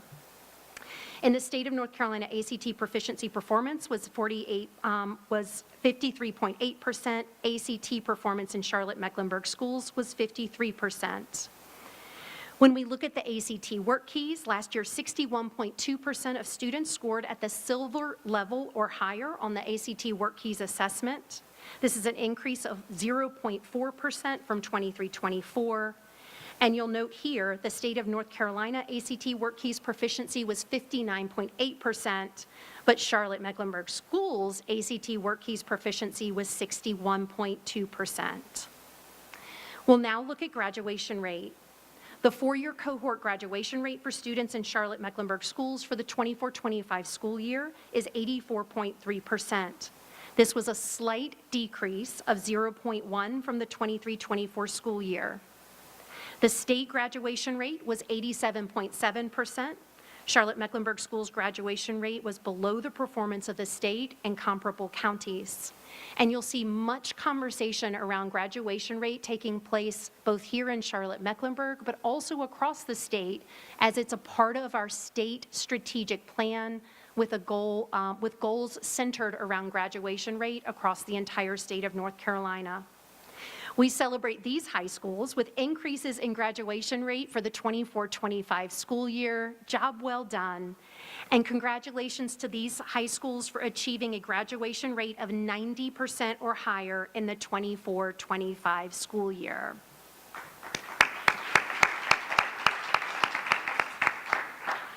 Last but certainly not least, thanks for hanging with me. We're going to look at school performance grade and associated state designations. Since 2013-2014, school performance data have been used to assign letter grades to North Carolina public schools as required by North Carolina general statute. The grades are based on each school's achievement score weighted at 80% and each school's growth weighted at 20%. The total school performance score is converted to a 100-point scale and then used to determine a school performance grade of an A, B, C, D, or F.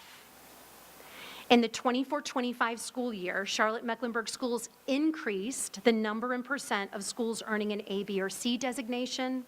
70% of Charlotte-Mecklenburg schools received a school performance grade of an A, B, or C, an increase of 11.7% from 23-24.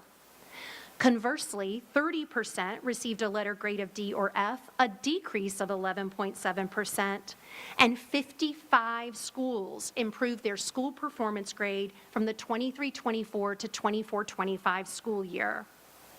Let me show you how this looks.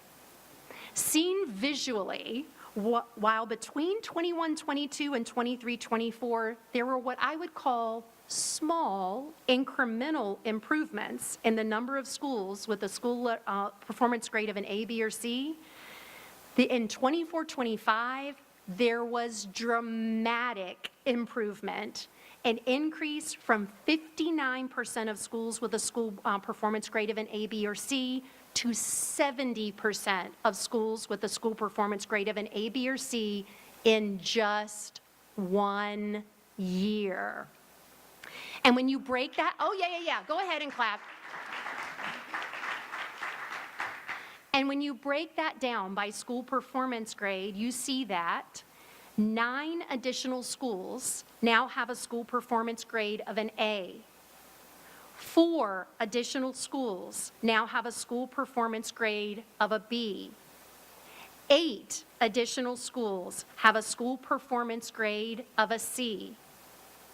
11 fewer schools had a school performance grade of a D, and 9 fewer schools have a school performance grade of an F, an overall decrease in the number of schools with a school performance grade of an F from 27 in 21-22 to how many in 24-25? We celebrate the tremendous progress that's being made. And you know how many are going to have an F this time next year? Thank you. We celebrate these 55 schools for improving their school performance grade in 24-25, and we wanted to make sure we called out every single one of them. And when North Carolina looks at the combination of the measures we've just reviewed, school growth and school performance grades, and sees that schools aren't growing students at the accelerated rate needed to make significant enough increase in proficiency, students receive a designation called low performing. In 24-25, there were 32 schools with the state low performing designation, representing 18.3% of all Charlotte-Mecklenburg schools. This is a dramatic decrease in the total number of schools with that low performing designation, 24 fewer schools to be exact. On the table on the right-hand side, you see the screen, you see that at the end of 23-24, 19 schools were removed from the state low performing list, but 17 were added. And we said this time last year that we learned that if we focus all of our support only on schools with the low performing designation, we run the risk of neglecting the needed support that will cause other schools to receive that designation for the upcoming school year. So we said in 24-25, we've got to monitor progress at every school. Our service delivery model and organizational structure has to support our students and our staff at every school. And we want to see proficiency increase across every school. This was building these management routines and monitoring processes was a major focus in our district annual plan last year to address this trend. And look what happened. In 24-25, 31 schools in Charlotte-Mecklenburg no longer have that designation of low performing, and a smaller number, 7, were added to the list of schools with the low performing designation. Let's be clear, there's still room for improvement. We don't want any schools to have a low performing designation, but what took place in 24-25, as Dr. Hill says, beat the GPS and shows great promise in achieving that desired target. Now that we've done a review of our 24-25 data, we want to talk about what we'll be doing in the 25-26 school year and beyond. It's my honor and pleasure to introduce Dr. Melissa Balknight, Deputy Superintendent for Charlotte-Mecklenburg Schools, to talk about what we're currently doing this school year in response to what you've just seen and what we've learned in 24-25. Thank you, Chief Thompson. She is extremely excited, so I hope I can keep that momentum up. Can we take just another moment to stop and celebrate the gains we have seen across all 4 of our annual goals?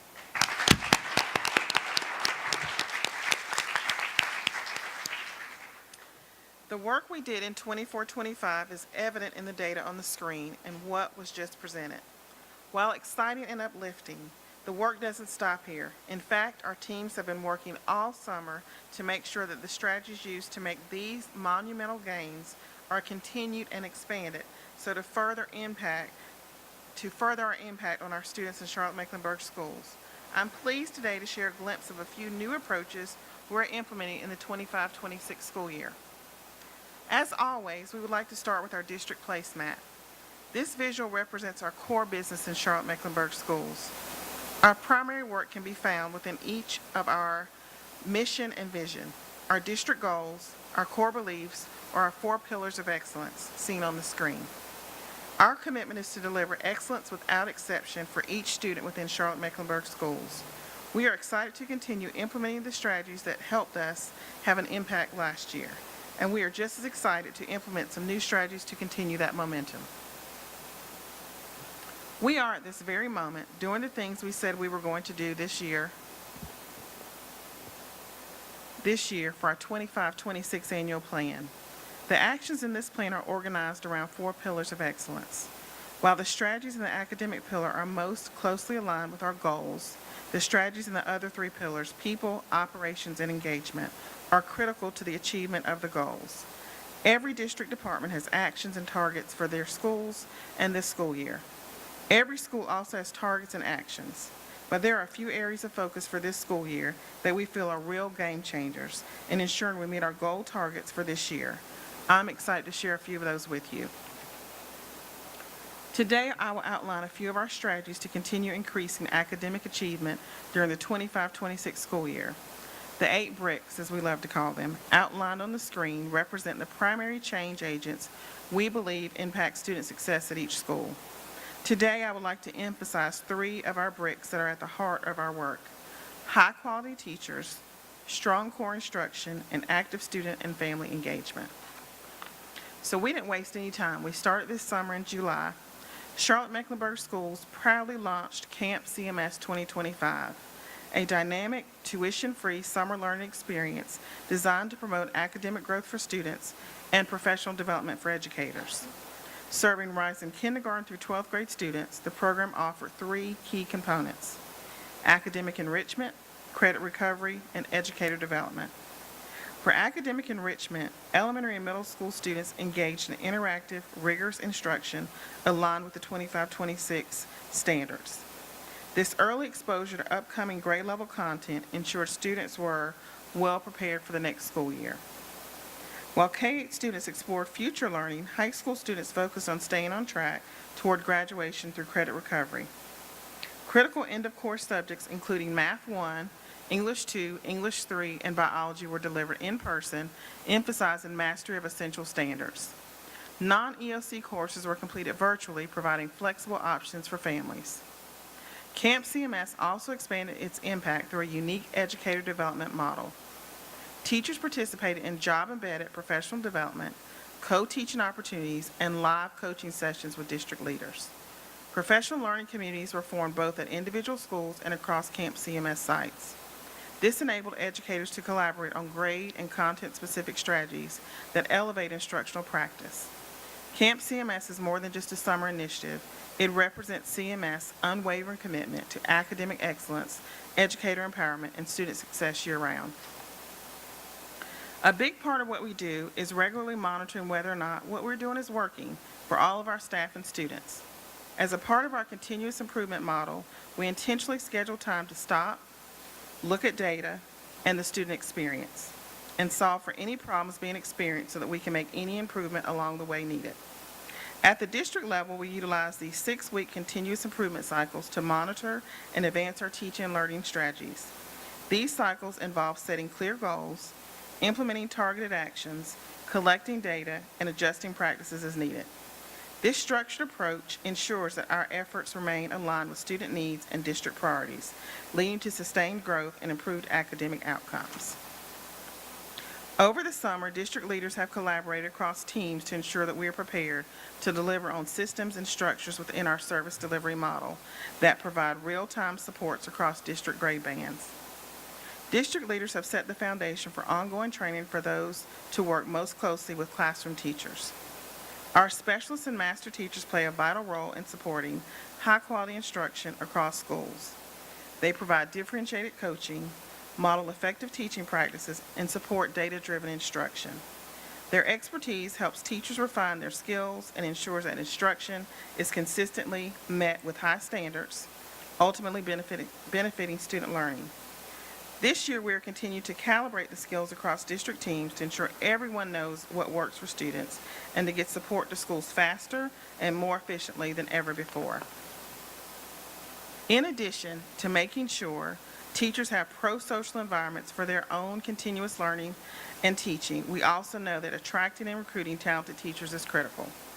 Charlotte-Mecklenburg Schools is proud to provide teachers with comprehensive onboarding, district provision resources, and ongoing professional learning opportunities that support both teachers and students. Our goal is to ensure that all teachers are immersed in our district resources and expectations and supported from day to day, setting them up for success and improving retention. New this year, each school will include a retention development plan in its school improvement plan to ensure schools have the resources and tools needed to develop and empower teachers. Both those who are new to the district and those who have been with us for years will utilize this. Another strategy we use in Charlotte is our system of core action walkthroughs. Our core action walkthroughs provide schools with feedback and coaching around the implementation of district expectations that ensure schools and students receive a high-quality core academic experience across all 185 schools. Our schools receive core action walkthroughs that support continuous improvement as well as calibration across the district. Within the service delivery model, school district leaders are poised to be in schools, leaning into regular and rigorous data meetings, leading small group instruction, and providing instructional coaching and professional development on a regular basis. This proactive approach allows administrators and instructional leaders to observe instructional practices, provide immediate feedback, and identify areas for further support. These walkthroughs and our presence in schools help to maintain high instruction quality district-wide. Student engagement is another critical piece of upholding high-quality instruction, which ensures students are engaged in their school community. Our work with Capturing Kids' Hearts continues this year, providing staff and students with tools that help them stay engaged within a quality, healthy, pro-social learning environment. These protocols ensure students receive the support they need to overcome barriers and stay engaged by fostering strong connections with trusted staff members. New this year is our district-wide off and away strategy for personal technology devices during instructional time. This intentional approach ensures that when students are in attendance at school, we are maximizing their opportunities for engagement in the learning environment. Our approach for supporting student attendance is aligned to the MTSS framework, which provides varying levels of intervention to our students. We want students engaged in school, and we want to provide them with an experience that prepares them for success after high school. Success in Charlotte-Mecklenburg means that students graduate enrolled, enlisted, or employed. Our community needs this. Supporting their engagement is just the beginning. While we focus on student engagement in school, maintaining strong family engagement is equally important.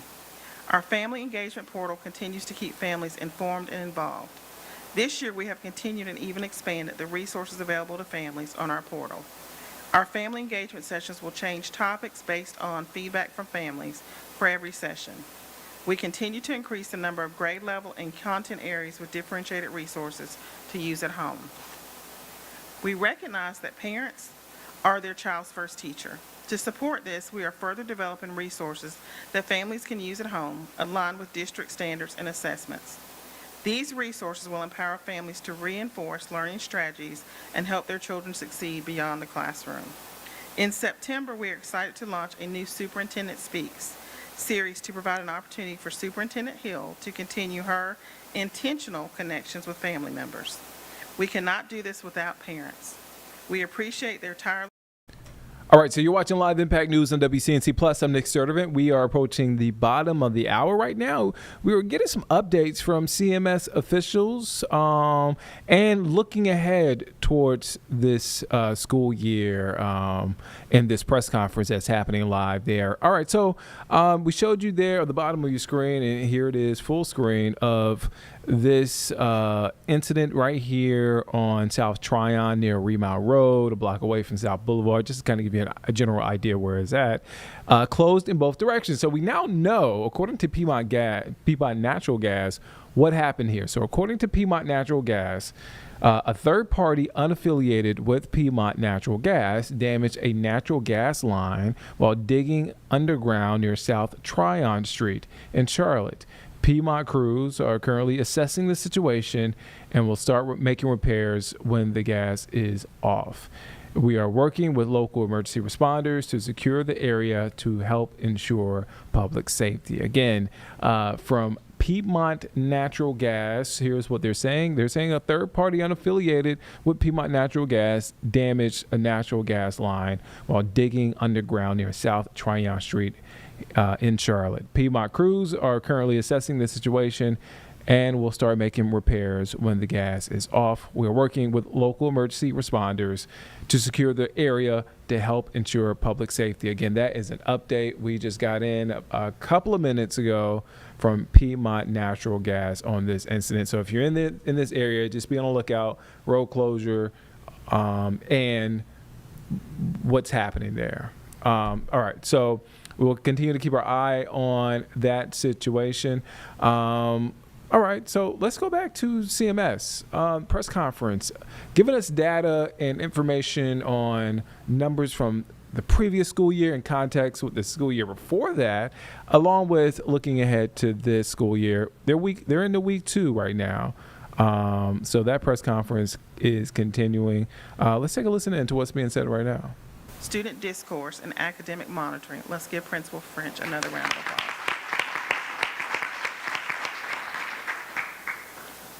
Principal Latresha Wilson is entering her 3rd year as principal at Tuckasegee Elementary. During the first year of her principalship, Principal Wilson was able to take the school performance grade increase from a D to a C. Let's give her a round of applause for that. And in her 2nd year, in 24-25, the school performance grade has increased yet again to a letter grade of a B with a school index of 10.26. Amazing.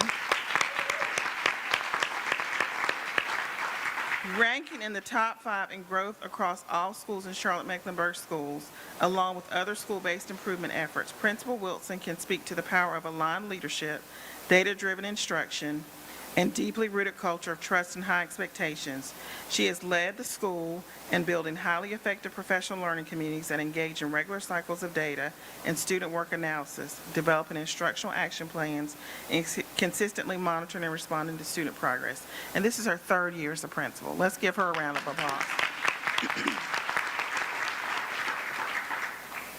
Principal Sarah Lang is entering her 5th year as principal at Charlotte East Language Academy. In the 24-25 school year, Charlotte East improved its school performance grade, also exceeding growth with an incredible school growth index of 7.24. Amazing. Along with other school-based improvement efforts, Principal Lang can speak to outcomes by strategically using data to set goals and drive instructional impact, embedding the belief that every child must grow more in a year, regardless of prior performance. She has also prioritized recruiting and retaining excellent teachers and leaders through our ongoing coaching, professional development, and positive culture building strategies. Let's give her another round of applause. Principal Lorinda Garvin is entering her 4th year as principal at Eastway Middle School after successfully serving as principal at Idlewild Elementary School for 8 years. In her last 3 years, Eastway has increased a school letter grade, exceeding growth for 2 of the last 3 years, with this year's school growth index being 2.72. This means that Eastway Middle no longer has a low performance designation for the 2nd consecutive year in a row.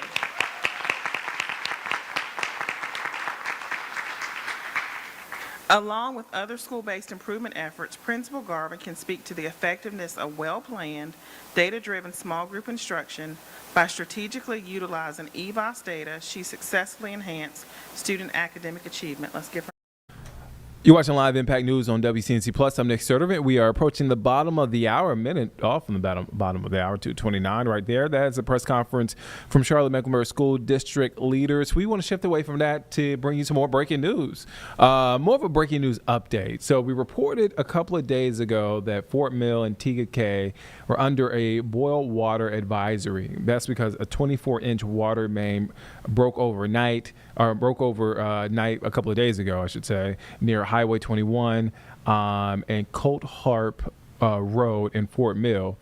And so this is an update to that situation. So this is just posted a couple of minutes ago from York County government's X account. So here's what it says. Boil water advisory update.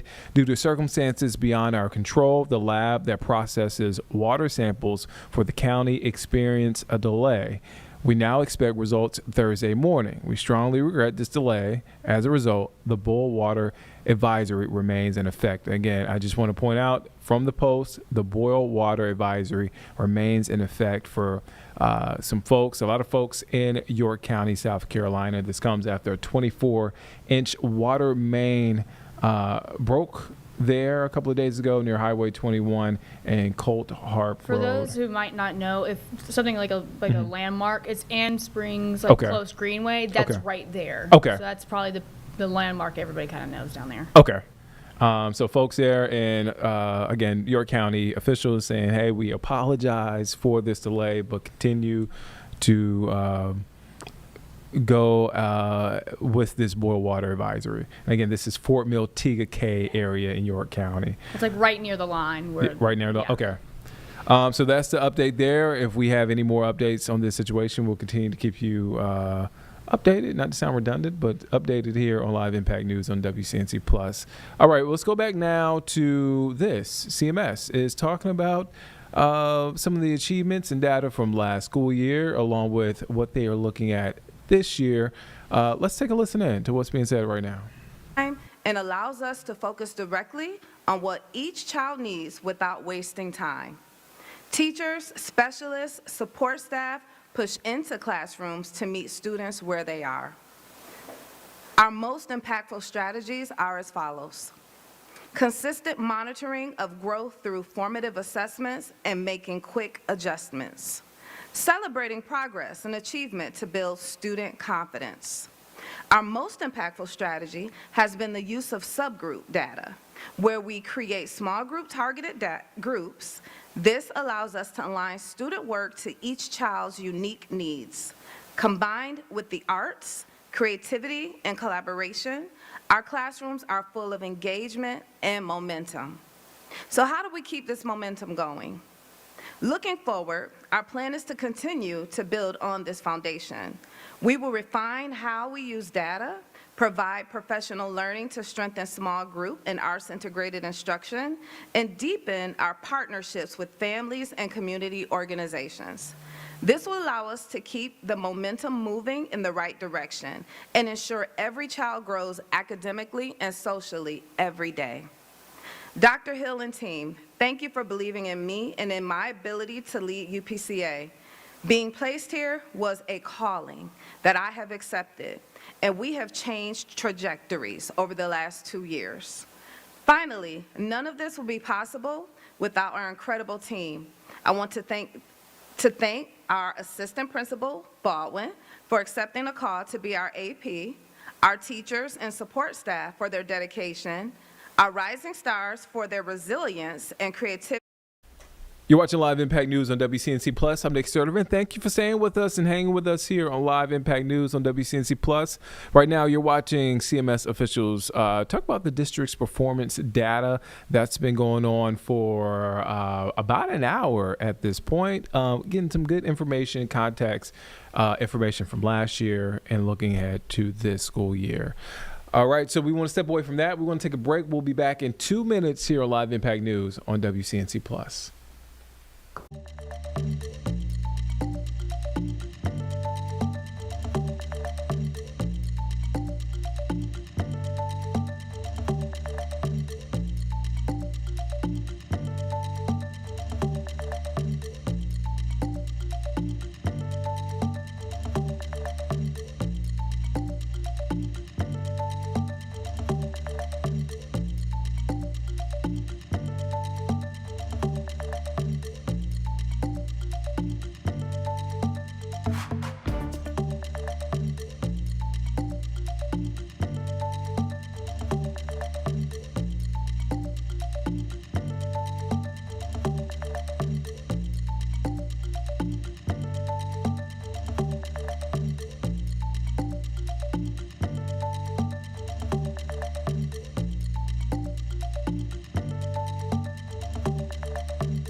All right, welcome back here on Live Impact News on WCNC Plus. I'm Nick Sturdivant. Carlene is here, but also Brittany Van Voorhees is here. Brittany is here, giving us a forecast. We haven't done this in a while. The gang's all here. Yeah. It's been quiet. It's a good thing, though. It's been quiet on the weather front. It has. Also, Nick, you know I love you, but I did have a special someone from home watching WCNC Plus earlier, and I got a text in all caps. Carlene Bragg on WCNC Plus. So, sometimes the stars come out. You know what I mean? Exactly. You know, I'm not mad at it. Well, I always tell you that Roger, my dog, is the #1 viewer. Oh, yeah. So I actually got home the other day from work, and it was on still, which I didn't even think about. And he was watching the Hurricane Katrina special with Brad Panovich. So he's a big Brad fan as well. Shout out to Rod. Shout out to Turkey. Yeah, of course. Best friends. Best friends forever. Best friends forever. Yeah. Man, I'm your best friend forever, Brittany, because of this weather. It is PSL weather. Starting to change, though. It is actually going to. Yeah. You probably want to put that in some ice. Splash weather. You probably want to put that PSL in some ice. I always drink iced coffee. I don't like hot drinks. They burn my face. Okay. I had the best iced coffee. I got excited. I got way too excited. Go ahead. I had the best iced coffee this morning. Yeah. Oh, did you make it? I did not make it. I usually make my coffee. Yeah. But I did. I was like, you know what? Feeling a little fancy today. Yeah, fancy. You deserve it. Yeah. I imagine you with a cup and you. I thought you meant finger up, like fancy, but then you did this, and all I'm thinking about is Austin Powers. Austin Powers. Yeah. Like that's not fancy. I had a golden milk latte. Okay. With almond milk. Oh. What makes it golden? I don't know. But it was really good. Are you gonna shout out where you got it from? Yeah, Nice Swim Coffee. Okay, great. Local. Local, yeah, Love to see it. Local spot, good coffee. Well, I could speak for that. That's the one I've had. So yeah, try it. It's good. I really liked it. It made my morning. That was pretty good coffee. I love iced coffee. Yeah, I'm just weird. I don't know. I must have some kind of trauma of drinking like hot drinks as a kid that I don't. You burned remember. your mouth on it? Yeah, because I don't like hot beverages, hot chocolate, hot coffee. I love a good. It's almost like as I drink them, I'm so nervous. I love a good hot tea, a good hot cider. Yeah, I'm the weirdo drinking iced coffee when it's like December. I'm the same way though. I love iced coffee when it's cold outside. Yeah. I'll have like my mittens on. Like. Oh my God.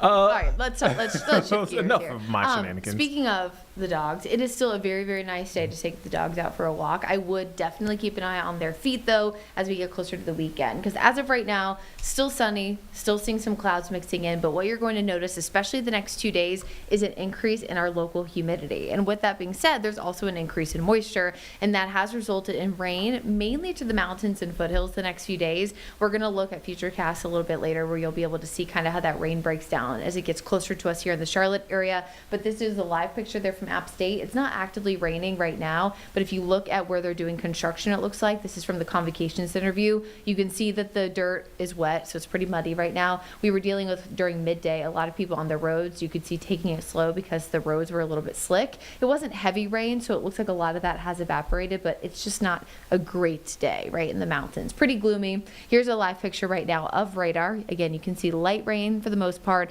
and moving out of our area. Wilkes County seeing some action as well as just north of us near Yadkinville over toward Mount Airy. But again, most of the Charlotte area is dry. I did see a few sprinkles, a few areas of more moderate rain on the western side of Cleveland County a few hours ago, but again, a lot of that has broken down the further south and east it goes. And the reason why is we have a teeny little trough of low pressure that's over the mountains right now. That, of course, is what's resulting in some of this rain, but what's happening is that as it's trying to move east and southeast, it's entering a very, very stable air mass. That's why we're still dry. We still have really, really low dew points right now, and so with the stable air mass, it's hard for rain to fall, right? There's no trigger, but what is going to help the trigger is going to be that cold front right here that you can see is over parts of Kentucky and Tennessee. That is eventually moving toward us Saturday. Now, I know it's multiple days to keep in mind, but essentially near term, we have little to no rain chances because that little trough is pretty weak. But Friday and then into Saturday, humidity creeps up. Saturday's the cold front, and then we have big changes. So there's Futurecast the rest of the day. Again, you could very clearly see the rain breaking down. We'll see the same thing tomorrow. Notice clouds early, some light to moderate rain, but as it tries to move east and southeast, we start to see some of that action break down. Very, very limited potential for rain overall in the Charlotte area. I went 20% today just to indicate that slow and chance of rain we had earlier, and then about 30% tomorrow. Again, those could change, those could lower as we get closer, but I just wanted to indicate the difference, of course, between what we'll see today, tomorrow versus what we'll see on Saturday. Mostly dry tomorrow. And if you look really closely to Saturday in that northwestern corner, we can't go out that far yet because it's not late enough. We're 68 hours away from this time, 10 o'clock. But if you look up there toward Tennessee and Kentucky, if you got this on the big screen at home, there's some heavy rain there. And that's because we're going to be tracking some better chances for rain Saturday afternoon. So in the near term, very, very isolated, 20%. Again, we're dry this evening, but this is where we start to see that humidity change. We're smiles now, but Nick Sturdivant is going to have a Nick ick probably by this time on Friday because you'll see those scary faces, the sad faces, humidity creeping back up. And then temperatures are going to get hotter too. So today we're in the low to mid 80s. Tomorrow, pretty close to that average of 86. And then I was really, really hoping that we would stay strong with the 80s on Sunday night. Last day, of course, I worked before today. We were looking like 88 was a maximum, and I was very, very happy and confident we weren't going to hit 90. But the models have just gone all over the place with the heat. So now our current forecast is at 91 to 92. Now, this is normal for this time of year. We talked about this a lot last week. I know Brad's been talking about our average latest 90-degree day in Charlotte is the 12th. So this would be the 5th and the 6th. So it's right on cue. It's just been so nice. I think most people were hoping it would stay that way. But it's fine. We can get through 2 splish splash days, as Carlene likes to call them. Splish and then splash. It will be more fall-like this time next week. Now, if you're trying to splish splash, and again, she's referring to anything that's outside on the water, lake, whatever, Friday, great. Early Saturday, fine. Before the storms. So remember, there are storms returning Saturday afternoon.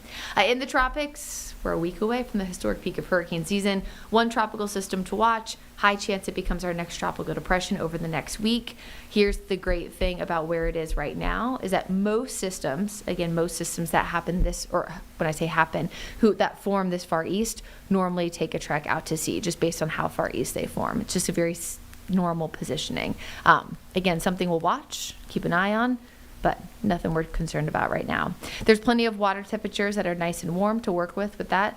Not a lot of wind shear. Of course, as we know, as it gets closer to the United States, if it were to ever get there, we have a lot of cold water just off our coastlines, and that's because of upwelling from Erin. So that, of course, is good news. If you went to the coastline, to the beaches of the Carolinas during Labor Day weekend, you probably noticed that water was pretty chilly. So next storm name up on the list is Gabrielle. That would be the G name. As you know, we alternate between every single year. Male and female alternates. That's why you have Andrea, then Barry, then Chantal, then Dexter, Aaron, then Fernan. Also a mix, of course, as we know, English, Spanish, and French names and pronunciations. So after Gabrielle, one of my personal favorites, Umberto.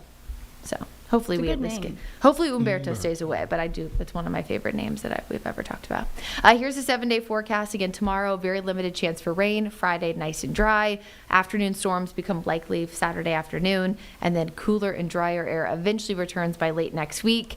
Looking at the extended forecast, it does look like that cooler air stays strong. I'm seeing a lot of upper 70s and lower 80s. So I like it. I said this last week. I was hoping that we had our last 90-degree day. It doesn't look like that will happen, but I'm pretty confident at this point, 5th and 6th will be the last. It's very abnormal to see late September 90-degree days because we start to transition to a lot of cold fronts. You get that pattern. Of course, we get a tropical system. Yeah. That normally means clouds and rain, so you're automatically staying cooler. So I have all my fingers and toes crossed that Friday and Saturday are our last 90s. I'm done with the 90s until next year. July was so hot. It was really hot. It was just, I'm over it. It was just like, I just dreaded to go outside. So. And while I'm not a pumpkin spice kind of gal, I do love fall. Carly and I had this conversation the other day when we were hanging out. No pumpkin spice, but we love Halloween. I love Halloween. I think Halloween's cool. So you love Football's pumpkins. great. Season, but, football. But Carlene I'm a doesn't summer like gal. You know this. Carlene doesn't like the temperature swings. Yeah. But I like being able to wear a jacket outside and not look like a crazy person, because you guys both know what I'm talking about. We leave this building, it's cold in here. It is cold, and we yeah. have people who work in the building but are, work upstairs that are like, it's 95 degrees. Nick Sturdivant, what are you doing wearing a jacket? And we're like, the ice box that is this It building. is, yeah. So at least now we can wear our jackets, at least not Friday, Saturday, but next week, and not look like I love a nice jacket. Yeah. I love a sweatshirt. I love a sweatshirt. Carly? Come be cozy. You know, hey. Oh, and I am a GML guy now. What's a GM? What's Golden Milk latte thing. Oh, okay. Sorry, I already forgot what that is. Golden milk latte. No, I didn't forget. It was the golden milk part. I'm so curious what makes it golden, but I mean, The world may never know. Nobody Yeah. knows. I don't- You know what I I mean? don't about to know. call It's a it. mystery. What was the name again? Night Swim Coffee. Okay. Nobody knows. It's not far from the station at all. I think, make a trip there if you need a quick caffeine break, Brittany. Yeah, they're local. Looks like they got multiple locations. They actually have 2 locations within close proximity of each other. So I would try it. If you like a good iced coffee, they do a good iced coffee. So, just, putting that recommendation out there, and it's a local spot. So, hey, Okay. Brittany Van Voorhees, thank you for your time. Thank you for stopping in. Thank you. All right, so we have a couple of things happening. We have a few things happening live. Where we want to go to? Okay, let's take a break. We haven't done that in a while. Let's take a break. We'll be back in 2 minutes here on Live Impact News on WCNC Plus.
Welcome back here on Live Impact News on WCNC Plus. I'm Nick Sturdivant. Okay, let's get to something live. We're approaching the top of the hour. This afternoon has flown by. A lot happening.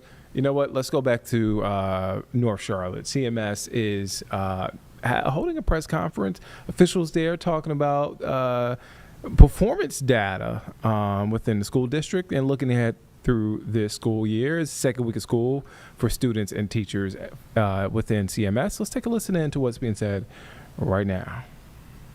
And when we opened our building, we were the only thing that was on that property. And so it was kind of like this big empty lot, and our school was up there on the hill. And there's this National Geographic video about Yellowstone National Park, and these wolves were brought in to help revitalize, to revitalize the park. We are the Charlotte East Language Academy Wolves, and we see ourselves as a beacon in the community, and our community buys into that as well. We have so many strong community partnerships that all we have to do is ask for for anything we need, and they're there for us. Our PTA has grown from a small but mighty few in the beginning to a very large group that is willing to do whatever is needed. And our families are just committed so much to our school's mission and believe that our school is going to improve their students' lives. So I'm so thankful for all of the work that they do to support us as well.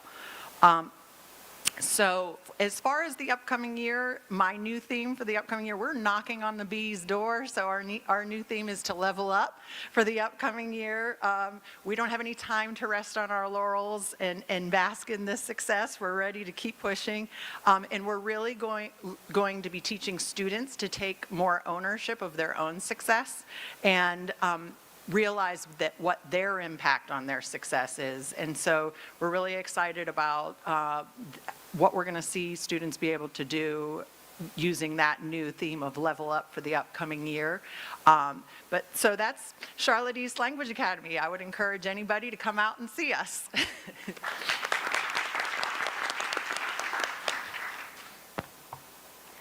Good afternoon, everyone. My name is Lorinda Garvin, and I am honored to serve as the principal of Eastway Middle School. As mentioned earlier, I was the proud principal of Idlewild Elementary for 8 years prior to coming to Eastway. And at first, when I was approached about going to middle school, I thought, absolutely not. Why would I ever want to go to middle school? Elementary kids are where my heart is, and I spent almost 20 years with elementary students. But immediately upon entering Eastway, I realized what a very special place it was. And while for decades, Eastway has not had the most promising reputation in the community, and it has historically been a low-performing school, we are changing the narrative. And my mantra is, why not Eastway? Why would you not want your kids to be in a school like ours? So, immediately upon getting there, some of the things that we put into place was just making sure that there was engagement and ownership and a strong positive culture for our students and for our staff. So we initiated positive reinforcement strategies and a lot of mentoring and support for students that were based on the data and specific needs of our kids individually, so that they got the support and love and care that they needed from trusting adults. Because if you look at any of the research on adverse childhood experiences, the number one way that you can turn those around and improve lives and really change the trajectory of a child's life forever is through trusted relationships. And so we've worked very hard over the last couple of years to do just that. We've initiated quality social emotional learning lessons where every staff member, myself included, and even our head custodian is assigned to homerooms, and we all participate daily in supporting the social and emotional needs of our students. We also have a Champion for Kids team where students who maybe display some unwanted behaviors from time to time are paired with someone who is trusting, and they build that relationship to really sit down with students on an individual level and look at all the components that make up that child, from attendance to behavior to academics, and really just to interest in general. And how do we make sure that kids not only want to come to Eastway, but they're thriving there? We have also done a lot of work with student leadership and giving them voice in the things that they do. One of the things that we have is a positive referral form, because I don't believe in just focusing on punitive and negative consequences for behavior, but really highlighting, recognizing, and rewarding the students who come and do the right thing every day, because the vast majority of our kids are doing just that, and they deserve to be honored and recognized. And we communicate that with their families. They spin a prize wheel, and they've even decided what their prizes are. And to be honest, I've gone broke on Starbucks drinks and pizza. So, but it's all worth it. We have the most incredible leadership team ever. They are so brilliant, and any research you do on leadership tells you surround yourself with people smarter than you, and thankfully I've done just that. I have the best, the brightest, the most brilliant leaders in CMS, and they are carrying out the vision and mission of our district and the strategic plan every single day. And it doesn't stop there. Our teachers and our staff are dedicated. They are committed to excellence without exception. Every single day they come into our school, and as disadvantaged as some of our children may be, they come in and they give 150% every day to our kids, to our community, to our families, going above and beyond expectations to make the learning experience not only one that is high quality, but one that makes students want to be a part of the work that's happening. So I cannot say enough great things about the amazing teachers and staff at Eastway and our families. While 75% of our students are language minority, and you know what the odds and statistics are when you look at a population of students that don't speak English as their first language, many of which are not proficient yet. Some of them, over 100 in fact, are non-English speaking and they are newcomers. But when you look at the families that want their child to have the opportunity to not just learn and grow every day, but to have the endless possibilities that our district is promising them, Eastway is the school where you want to be to see that happen. So I could not be more proud of that. Many of the things that we've put in place in addition to our year one culture building and engagement strategies, starting in year two, we really focused on our instructional planning approach and making sure that every single time our teachers got together in their professional learning communities, it was focused on unpacking standards and looking at and determining what misconceptions might arise prior to instruction so that we had a plan and we had resources in our tool bag to be able to pull those out when we saw those misconceptions pop up in the moment so we could address it then and not waiting until there was an assessment to make those adjustments happen. Because believe it or not, it's harder to help a kid unlearn something than it is to help them learn it right the first time. So we've done a lot of work with that, with modeling and opening up our practice so that our teachers are in classrooms conducting learning walks with our leadership team and seeing effective teaching practices in action. We also have a lot of work focused on our practice clinics where our teachers come together and they practice our expectations, they practice academic strategies and different things like that to make sure that before they get in front of students, they are ready to go and they are able to deliver on that promise of high quality instruction and high expectations with accountability. Every year we also analyze, and honestly all year long, analyzing data to determine the impact we're making, and I will be the first person to tell you and my teachers that if it's not working, stop now and do something different. We don't wait until the next year. When we get our EVOS data and we are looking at our students' projected outcomes and looking at where our teachers are and the impact that they've made with their value-added assessment system, we're making decisions and changes in the moment because we know that we cannot wait. There's way too much at stake here, and there is no time to delay. So this year, we have a very strong focus on making sure that our MLL, our multilingual learner teachers, and our exceptional children's teachers are at the table in all PLC meetings. We are co-teaching, we are doing small group instruction that's based on assessment data in real time, and also our assessment data on iReady and benchmark assessments. And just making sure that every student is assigned to a teacher based on the impact that those teachers have been able to make with our students. And so I say all of that to let you know that we have increased our school performance grade from an F to a D 2 years ago. And our increase has gone from 37 performance to a 44, so we're 10 points away from a C, and I cannot be more excited about that.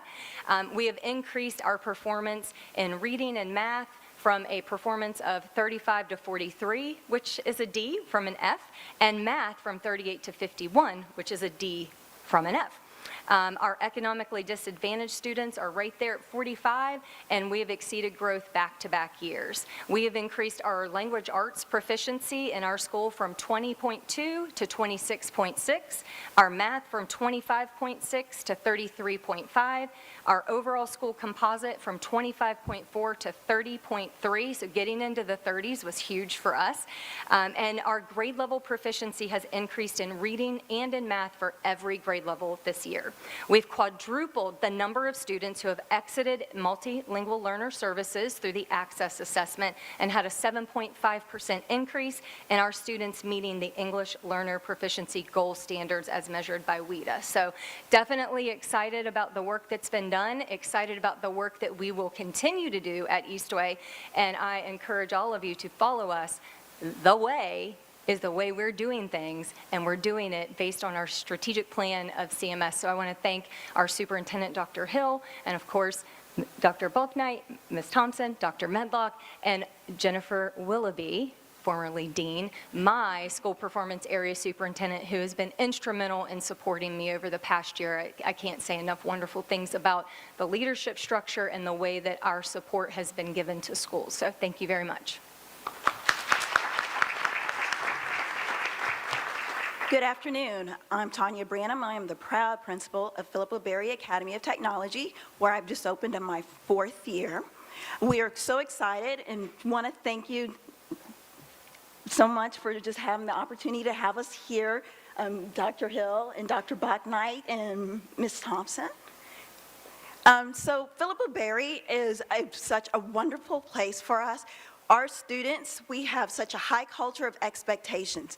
Our students, we have high accountability for our students, and we have a school-wide sense of excellence. And what does that look like?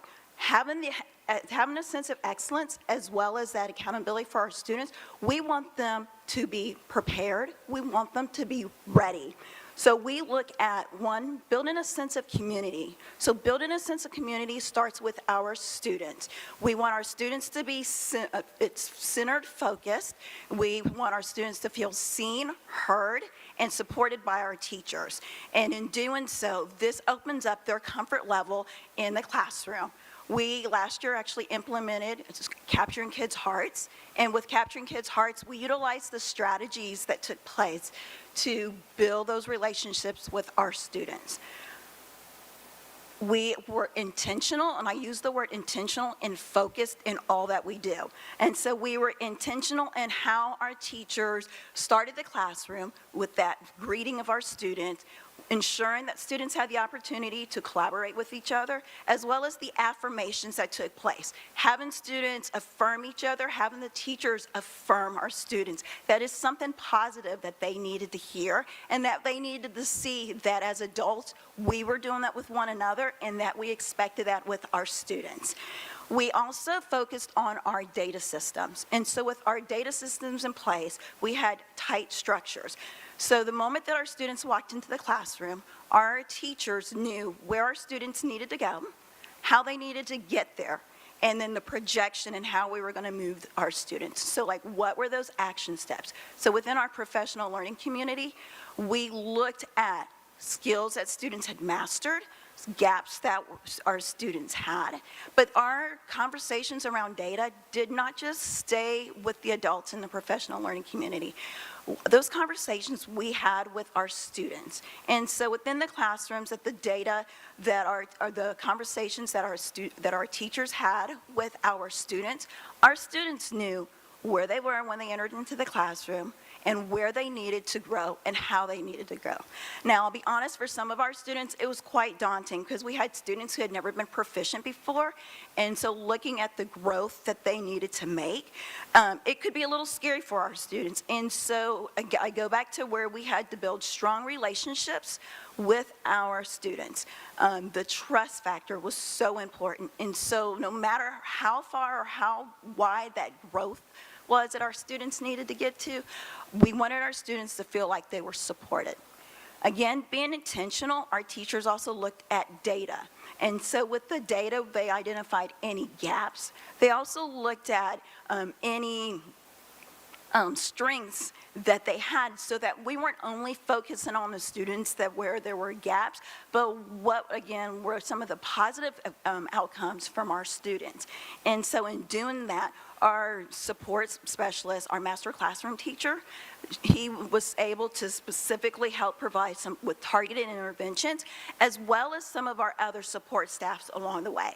We always focused on at least having 1 year's growth, more than 1 year's growth, because knowing if our students were able to exceed that growth, that we would be able to achieve all of the other components of where we are. So I contribute our success one, by focusing on our relationships as well as our data. That really tied into our graduation rate of a 97.7% because we needed to know at all times where our students were. We couldn't wait until they were seniors. We had to focus. We had to go back to looking at even students from 9th and 10th grade. What happened? What do we need to do? And it was a whole team effort in getting everyone involved. And so I also want to mention that we were fortunate enough to have some wraparound services with our graduation, with our support with our graduation rate. That's used with the use of our community and schools, our Road to Hire, and then our Next Step Ready Advisor, formerly known as our college advisor. And so as we look at our momentum moving forward, we're going to continue to be intentional, we want to be focused, and we're going to continue to hold those high expectations for our students and the high expectations for our staff. And I must have to say that I have such an amazing administration team and that none of this work can be done alone. It takes a team effort. So my administration team, the teachers, the counselors, all of the support staff, my students and my parents, I do have to thank them and just for trusting in the process. Thank you. Wow, wow, wow, wow, wow. I've had this data for about 3 weeks and I still walk around just randomly screaming because I'm so excited about it. Well, here you have it. One thing that I want you to take away from today is that things don't just happen, people make them happen. And I'm so incredibly blessed to be able to work with such an amazing team. This work is incredibly hard. It is not easy. But again, this is a team that is focused on doing what is right, not what is easy. Each one of these principles and all of our principles exemplify belief. If you heard them talk, every one of them talked about belief, the belief in their students, the belief in their teachers and their staff, and their belief in their families and their community. They believe that every single student can and will be successful. We couldn't have done all of this work without our community partners. We have such an amazing community that always leans in and is so supportive. I do want to recognize 2 elected officials that were here and had to leave. Ms. Byers-Bailey, who is one of our longest standing board members, and also Dante Anderson, who is our mayor pro tem. We are going to go ahead and jump right into questions because I know that you've heard a lot, and I don't know if I can say anything else other than wow, but at this time I'll turn it over to Susan Vernon Devlin, who will facilitate questions. Good afternoon, everyone. Do any members of our media have questions? Rebecca. Oh, thank you. I thought I was going to have to shout. Okay. Hi, I'm Rebecca Noel. I'm with the Charlotte Observer. I have a question for our principals.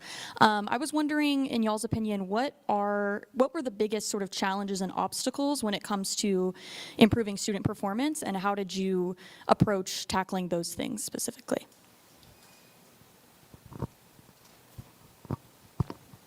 Which one of you would like to?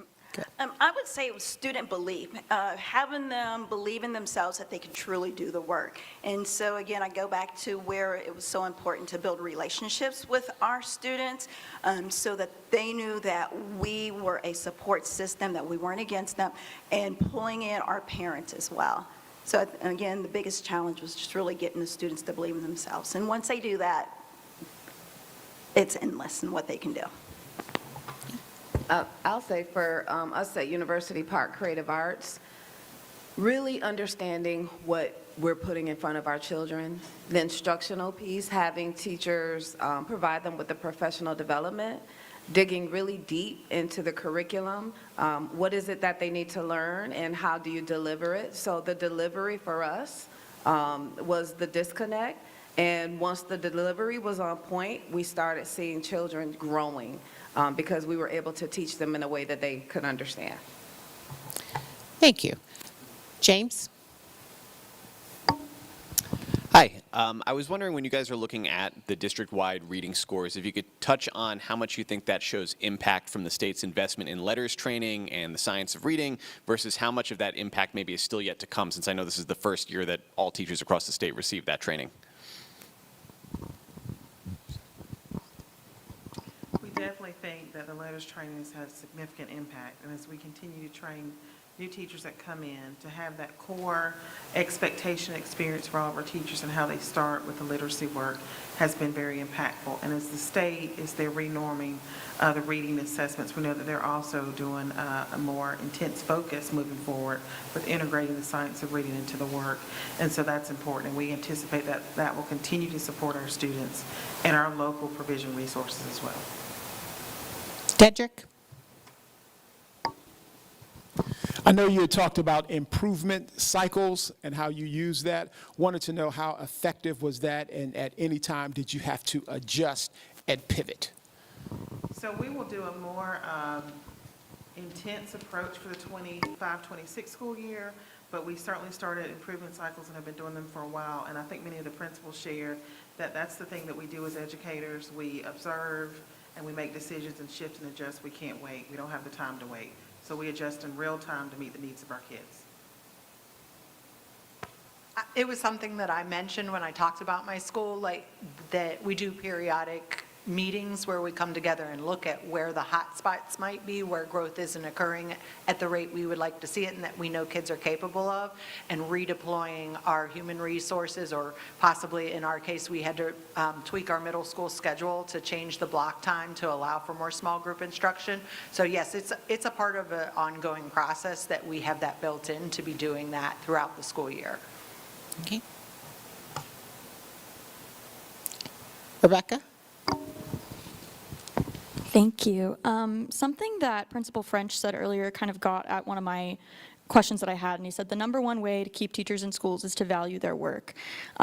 So this is sort of open-ended. When you look at the successes of this year, what plans do you have to make sure that teachers, particularly veteran and experienced teachers, feel appreciated and respected for their part in this work and ultimately decide to stay with CMS? Principal French. Yeah, absolutely. I mean, I try to say that to every single part of my community and really believe that in my heart. It was so hard not to be there with them today, to be able to celebrate it with them. And that's one of the best things about this day, is usually being able to get there in front of them and tell them what we have accomplished as a group. I work with so many amazing educators who pour their heart into this work, who are there before I get there some mornings and there when we close the building at night. And making sure they feel that value is so important. In our community, one thing that's been really nice is every year that we've exceeded growth, we've been able to take our whole staff out to dinner. We went to Margot's in downtown Pineville last year, and we're able to have dinner together, talk about the hard times and talk about the good times too, and just where we were able to get in a year. We also try to make sure that we value their professional development. Every single teacher is in this because they care about kids and they love what they're doing, and we got to continue to make sure that they're getting what they need in that work. So whether that's professional development in the schoolhouse or professional development in the district, or being able to take them and do something additional, that continual professional development and coaching is a big part of that as well. But the continual celebration is so important in this time. Miles, do you have anything? Dedrick?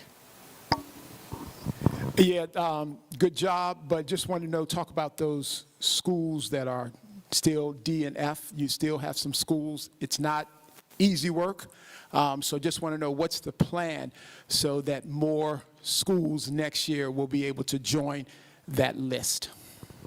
Thank you for that question. So as I talked about, a lot of our strategies that we put in place for the 25-26 school year also include some things that we're amplifying for those schools that still have those letter grades to make sure that they get the additional supports. We also have evaluated our new service delivery model, and we've made adjustments to it, and we believe that we'll be able to accelerate growth even faster, including our DNF schools. But we're meeting with those individual principals to also make sure that at the district level, they're getting the same specific things that they need to continue to accelerate and remove those letters from their school report card And as Chief Thompson said earlier, we also know that we can't focus on one group of schools and not pay attention to the other. So we have a layered approach, and they certainly have the highest layer of support from us at the district level. Thank you, Dr. Balknight. I just want to add to that. So I said this 2 years ago, I said it last year, and I'll say it again. We do not have failing schools. They do not exist. We do not have failing principals. We do not have failing teachers. We do not have failing communities. We do not have failing students. What that school performance grade indicates to us is that we need to provide more intensive support so they can grow at an accelerated rate. And so to add to what you said, I just want us to be really careful in our language because Rebecca just asked the question about uplifting educators. And so the worst thing that we can do is bounce people on the head and say you're failing. They are not. That's what Principal French just said. Our job is to support those teachers and to support those principals, and that's exactly what we're going to do. So all of the work that we did last year, as Dr. Balknight just said, we are more focused, more intensive to make sure that the schools, the students, the teachers, the principals, the community get all of the supports that they need, because next year, the number of schools, I've already told the team, 0 schools that have a school performance grade level of an F, and quite frankly, it's going to be really hard to have any schools that have a low performing designation. Like, it's easy as ABC, 1, 2, 3. Do any other members of the media have any questions? Questions? Going once? Going twice? Well, I thank you all for coming this afternoon. We truly appreciate you being here to share this celebration with us. If you do have additional questions or have any other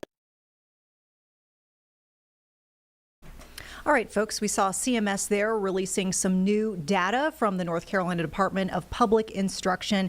The district says it shows some pretty notable improvements in different metrics, including school performance and academic growth. Folks, we're going to take a quick break here. We'll be back in about 2 minutes with Live Impact News. Thanks for sticking with us. I'm Vanessa Rufus.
All right, thanks for sticking with us here on Live Impact News. I'm Vanessa Rufus.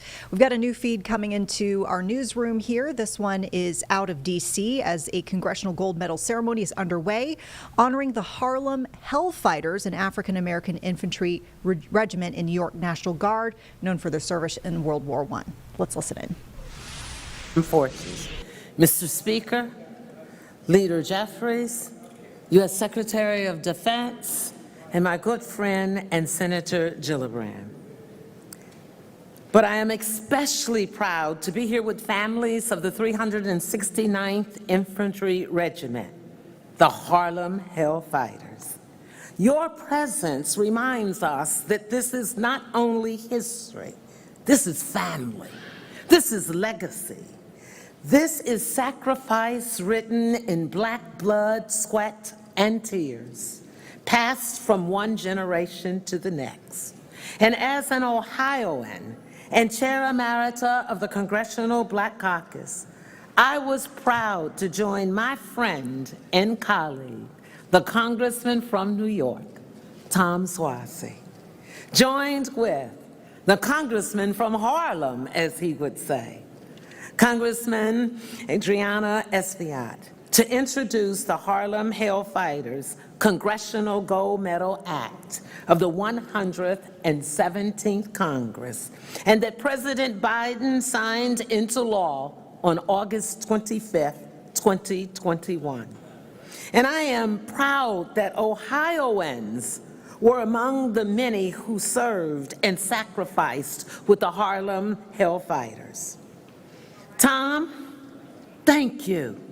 Thank you for your vision and your courage, because today's honor is another step towards justice and telling America the story of black men who fought for democracy abroad while being denied democracy at home.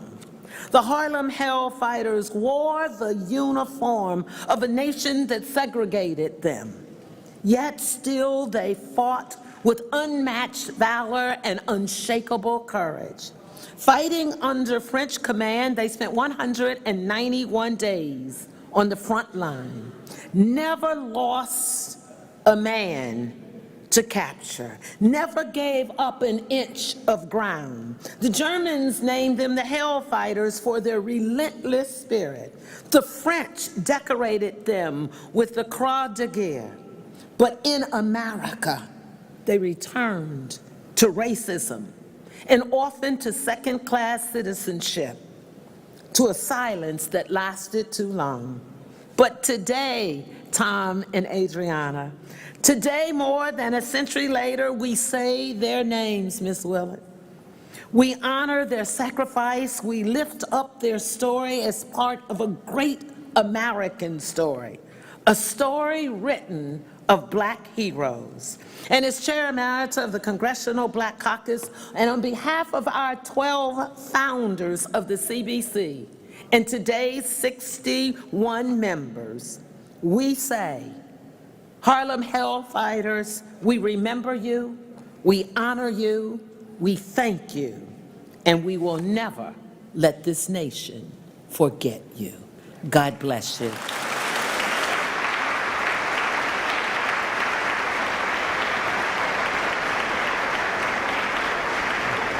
Ladies and gentlemen, the Honorable Kirsten Gillibrand, United States Senator from New York.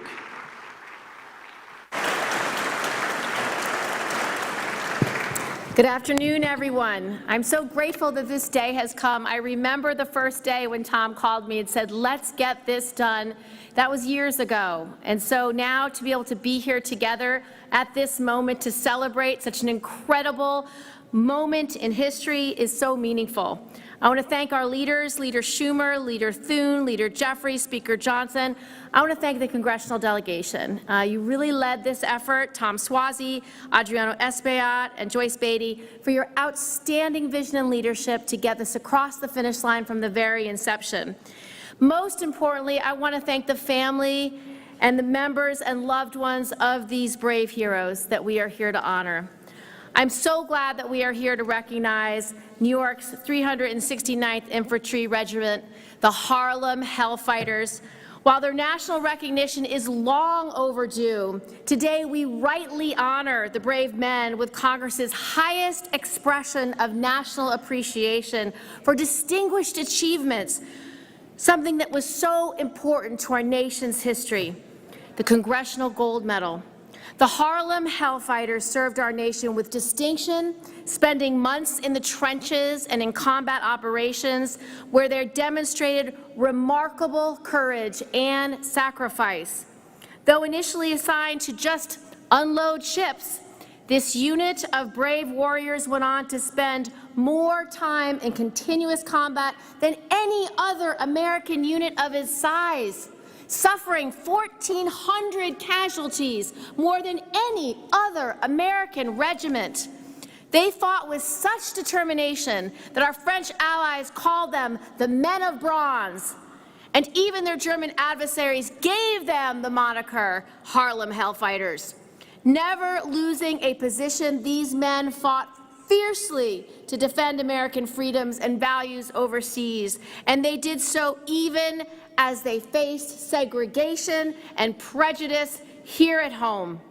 Stories like that of then Private Henry Johnson remind us of the ferocity with which these brave men fought. One night, while on guard duty, Johnson came under sudden and overwhelming attack. Though gravely wounded, he refused to give an inch and he refused to yield. With literally nothing else but a field knife in his hand, he launched a fearless counterattack, engaging in hand-to-hand combat, preventing the capture of any fellow soldier and holding back enemy forces against impossible odds. That is why they are called Hellfighters. The discrimination these men faced before deployment and after returning home cannot be outdone with this award.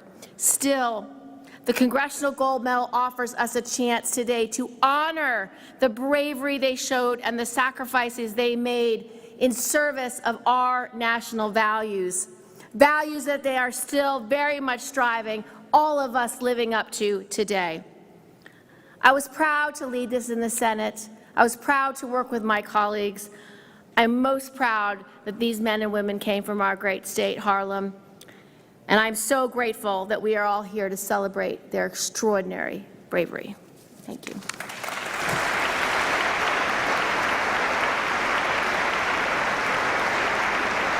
Ladies and gentlemen, the United States Army Band, Pershing Zone, performing I'm Just Wild About Harry.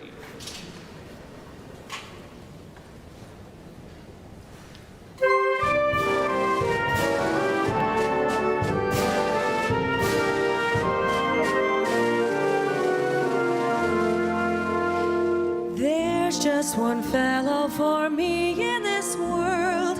Harry's his name, that's what I claim. Why, for every fellow there must be a girl. I found my mate by kindness and fate. I'm just wild about Harry, and Harry's wild about me.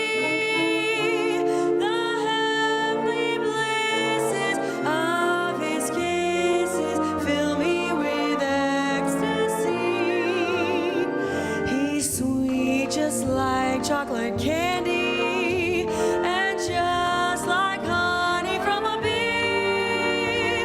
Oh, I'm just wild about Harry, and he's just wild about. Cannot do without. He's just wild about me. Oh,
Ladies and gentlemen, the Honorable Hakeem Jeffries, Democratic Leader of the United States House of Representatives.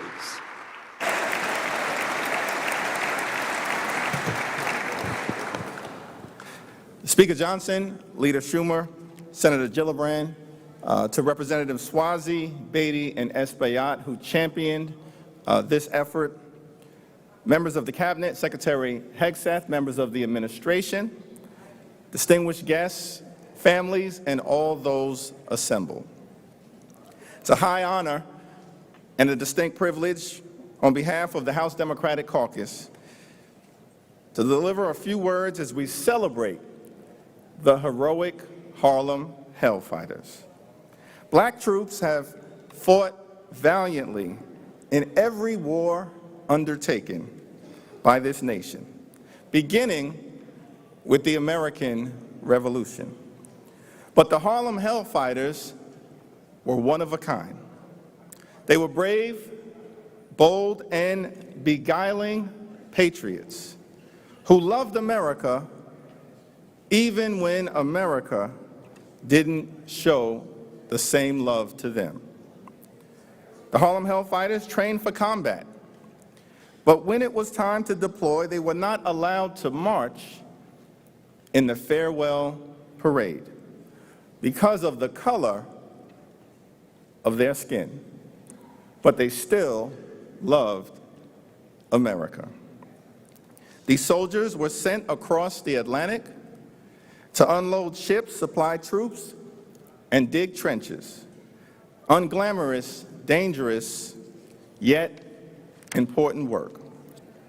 It was not until the French army badly needed reinforcements that General Pershing decided the Hellfighters could finally see combat.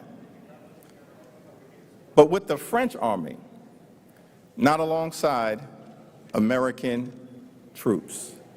Yet they still loved America. They were even denied the use of American weapons. Yet they still loved America.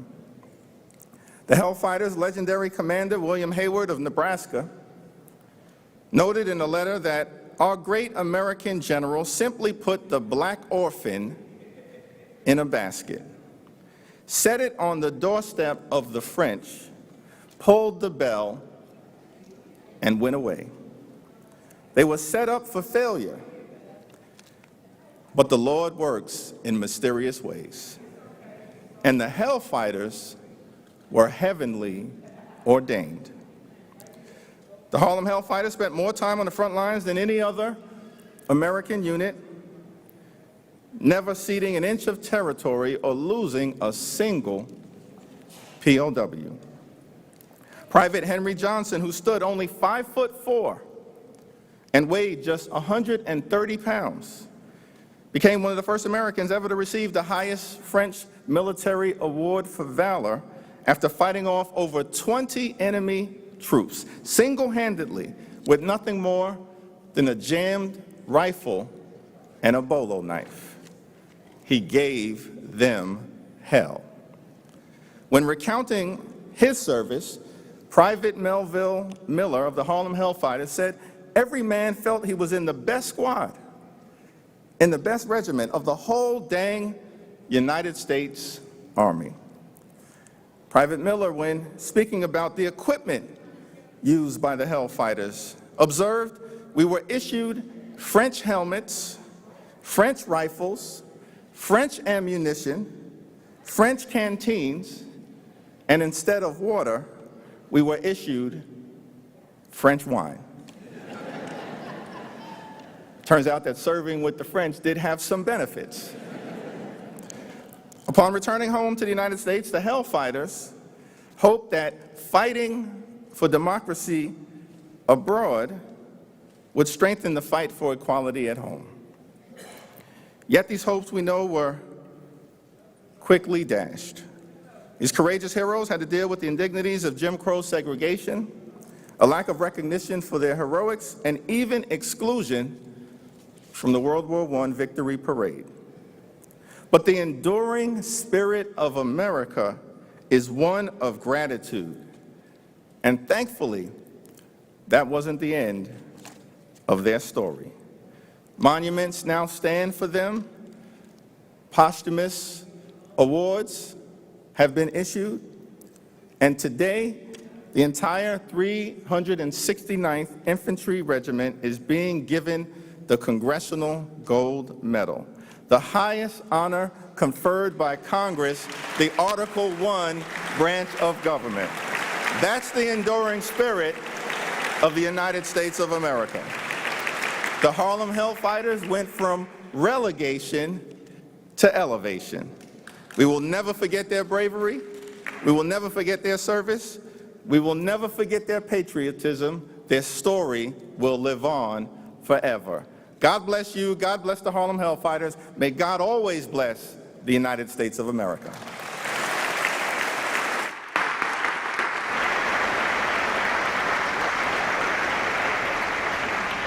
Ladies and gentlemen, the Honorable Charles E. Schumer, Democratic Leader of the United States Senate.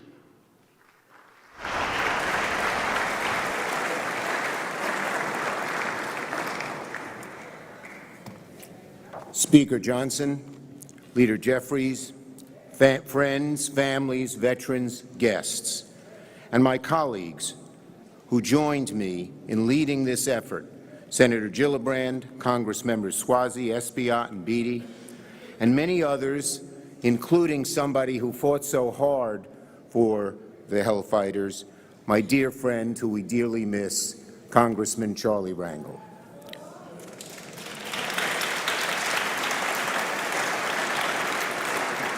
I stand here today not just as the Senate Democratic leader, but as the senior senator from New York, home to one of the finest groups of fighters our nation has ever seen, the 369th, the great Harlem Hellfighters. Today, with this medal, we deliver justice long denied, recognition long overdue for the Harlem Hellfighters. By now, we all know the story of these brave Hellfighters. We know about the racism they faced in the segregated military and at home in America. We know about their 191 consecutive days in combat, from the trenches of France to the banks of the Rhine. We know about their triumphs. We know about their tragic losses, including 1,500 casualties, more than any American unit. And we also know, as our leader mentioned, heroes like Sergeant Henry Johnson of Albany, New York, who Theodore Roosevelt called one of the 5 bravest American soldiers of the war, and rightly so. Sergeant Johnson is credited with single-handedly fighting off a German Raider party, at times using only a bolo knife, stopping their advance, saving his soldiers from capture and death. The veterans of Albany, black and white, came to me and said, this man has been denied the Medal of Honor. And it took huge effort, because as you know, to get the Medal of Honor, you need contemporaneous witnessing of the bravery of the soldier. We worked for 2 years, and deep, deep in the archives of the Pentagon, we found contemporaneous knowledge of what Johnson had done by none other than General Pershing. We presented it to DOD, and it was such a proud, proud moment when President Obama gave him the medal in 2015. Fitting, just, and long overdue.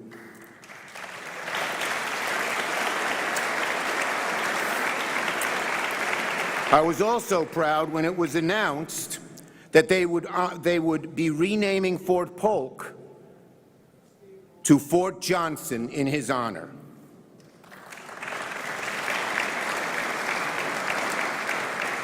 And while that decision was reversed earlier this year, I hope today shows what a mistake that was.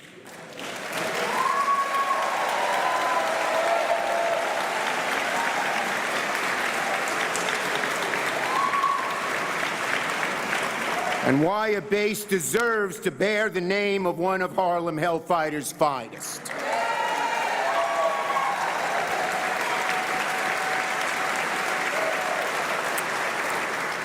What made the Hellfighters so remarkable is how they loved their country, even when their country did not unconditionally love them back. They risked everything fighting to protect freedoms they did not fully know, but believed were worth fighting for. Their bravery inspired future generations to fight for our founding ideals, that all people are created equal and deserve equal protection under the law. So much progress has been made, but so much work remains to be done. In their name, in the Hellfighters' name, we will continue to fight for full dignity, recognition, and equality for all. So God bless the Harlem Hellfighters. God bless our service members in uniform, and God bless the United States of America. Thank you.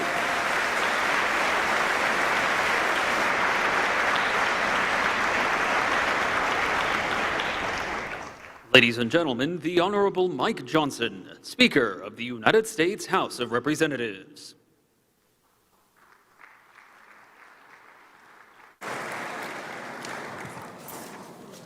Well, it's been a fitting honor today, and we'll get to the big moment here. I just wanted to share one more quick story because it's an encouraging one. There are lots of stories about these great men and their valor and heroism and what they've meant to our country. And as has been said, as my good friend Hakeem Jeffries noted, and everybody has, at the time of the First World War, our military was still segregated. You had black soldiers were most often assigned to labor battalions. They would be ordered to dig ditches instead of seeing combat. But among those determined to right this wrong was the man who was named earlier, Colonel William Hayward. He was the officer instrumental in organizing, recruiting, and training the Harlem Hellfighters. He believed in these men. And there's a story I just wanted to share briefly before we hand out the medal. It was the spring of 1917. As America mobilized for war, there was a military parade held in the streets of Harlem to rally potential recruits. A photograph from that day was shown mockingly to Colonel Hayward, who himself was preparing to deploy to France with the 369th Regiment. Pictured before him were a couple hundred men, loosely organized as they trudged down through the streets of Harlem. And as one soldier put it, it was actually a dreadful picture to record. That's a quote. The colonel's face lit up with anger. He was frustrated by it. It was hardly the picture of military might that he had envisioned for his own men that he had recruited. But then as he looked again, something changed. Colonel Hayward would later recall that a vision came to him in that moment. And in his vision, those scattered columns of men transformed. Their numbers increased by 20-fold in his vision. Onlookers cheered, and the soldiers had taken on, quote, a new and magnificent dignity. Colonel Hayward wondered aloud whether that fond dream of his might ever come true. Thankfully, as history notes, it actually did. There was a day, there was a moment, when the war was finally over and the Harlem Hellfighters returned to a hero's welcome. They went back to Harlem. Tens of thousands cheered them on. They cheered on these brave men as they marched down Madison Avenue. Sounds of exultation and gratitude could be heard from every direction as men and women cried, "God bless these boys." And now, on behalf of a grateful nation, as we honor these brave men, we say once again, in no uncertain terms, God bless these boys. May God bless the fallen of all of our wars, our veterans, their families, and all those who still serve today and following that great legacy. Thank you all for being here.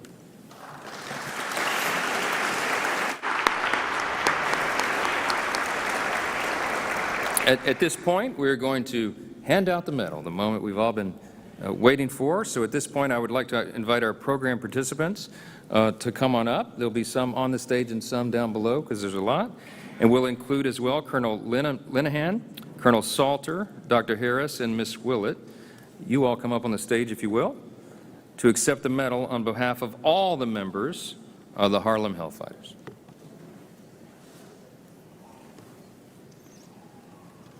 I'll go down there, I guess.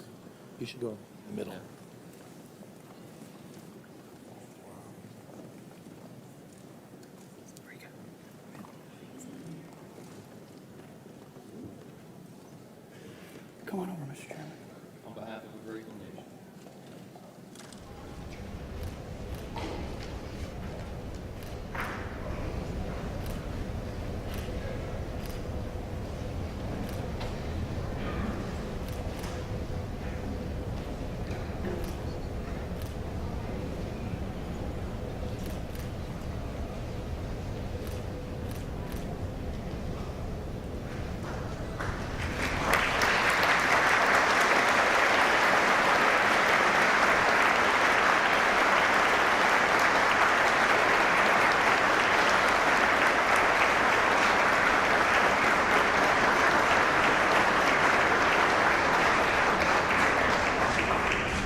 Ladies and gentlemen, Colonel Brian L. Linehan, Commander of the 369th Sustainment Brigade, New York Army National Guard.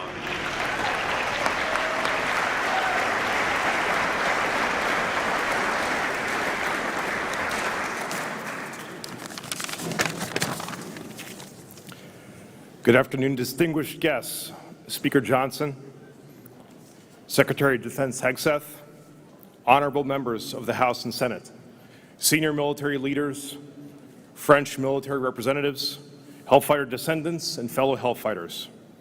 It is humbling to be in the presence of descendants of our famed World War I heroes, alongside so many distinguished people and organizations for whom the Hellfighter story means so much.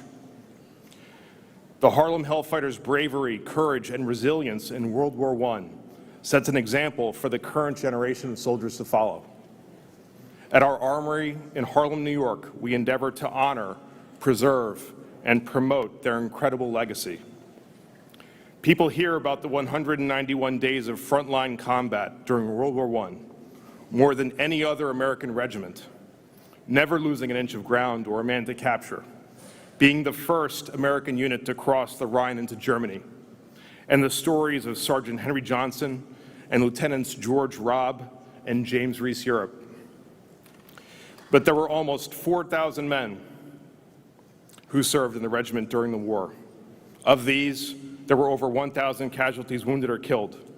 All of Folks, we're going to pivot away briefly here to get to some breaking news out of Massachusetts. We've got reports of another campus lockdown underway on the first day of school for UMass Lowell. Aerial footage showing the campus, but also when we were seeing some zoomed in shots, officers walking not only on campus but on railroad tracks nearby. There's a shelter-in-place order after a person was reported with what was expected or suspected rather to be a gun. That is according to a campus official. So officers right now are working to find the person who was only described as being a male person, once again, possibly with a gun. UMass Lowell has issued alerts to folks on campus who would be affected. And there were also alerts sent to the Riverview Suites on South Campus specifically because that is where the search itself, we're told, is taking place. Public urged to avoid the area as police are investigating. Bear with us here, some glitchiness to the shot, but you can kind of see some figures there. Armed figures walking on the tracks. We mentioned that officers have been swarming the campus. Looks like there are also lawmakers who are keeping an eye on what might transpire here. In addition, there's a representative out of the area, Lori Trahan, who posted on social media just recently saying that she is actively monitoring this potential armed individual and the alert that came with it near UMass Lowell South Campus and has been in touch with local officials. So just lost the shot there. If we're able to get back to this and get you more information, we will. But once again, out of the Boston area, campus lockdown on the first day of school for UMass Lowell after a reported person on campus with a gun. Keep in mind, we have had many of these cases reported recently on first days of school for various universities. In every one of the cases that we've seen recently, it's been a hoax or a false alarm. So with that, let's go ahead and get you back now to some of our programming that we're keeping an eye on. Do we want to go back to Congressional Medal? Start talking about Okay. Okay. We wanted to talk about an interview that we've got coming up for you in just a couple of moments here. And this is out of Lewiston, Maine. Folks will remember all the headlines that came out of here about 2 years ago with that mass shooting that happened at the bowling alley and bar where an Army reservist, Robert Card, killed 18 people at that establishment and then essentially set off this manhunt that followed, and authorities say that he ended up dying by suicide. Well, just today we're seeing a suit being filed with lots of folks joining in, essentially saying that the government in some ways dropped the ball in ignoring signs about this person that he could be a threat to other people. So we're about to get some more context out of the Lewiston, Maine area on this lawsuit. who's on it, who is facing the suit, and, essentially what these plaintiffs want, what they're seeking. But essentially, we are seeing that, the Defense Department is being named here, the Army, and the Keller Army Community Hospital, specifically in West Point, New York. And this is essentially a team of 4 law firms that are joining together to file this suit in federal court in Maine. So we are expecting in just a couple of moments to get a live report from a reporter there who not only covered this mass shooting, but is also covering this latest development for us right now. But first, we're going to take a quick break. We'll be back in about 2 minutes, so we appreciate y'all sticking with us here on Live Impact News.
All right. Welcome back, folks, to the Live Impact News studio. I'm Vanessa Rufus. As we prefaced before we went to our quick break, we have been following the latest out of Lewiston, Maine, where we're seeing some new developments following that mass shooting from 2023, the one that happened at the bowling alley and bar where 18 people lost their lives.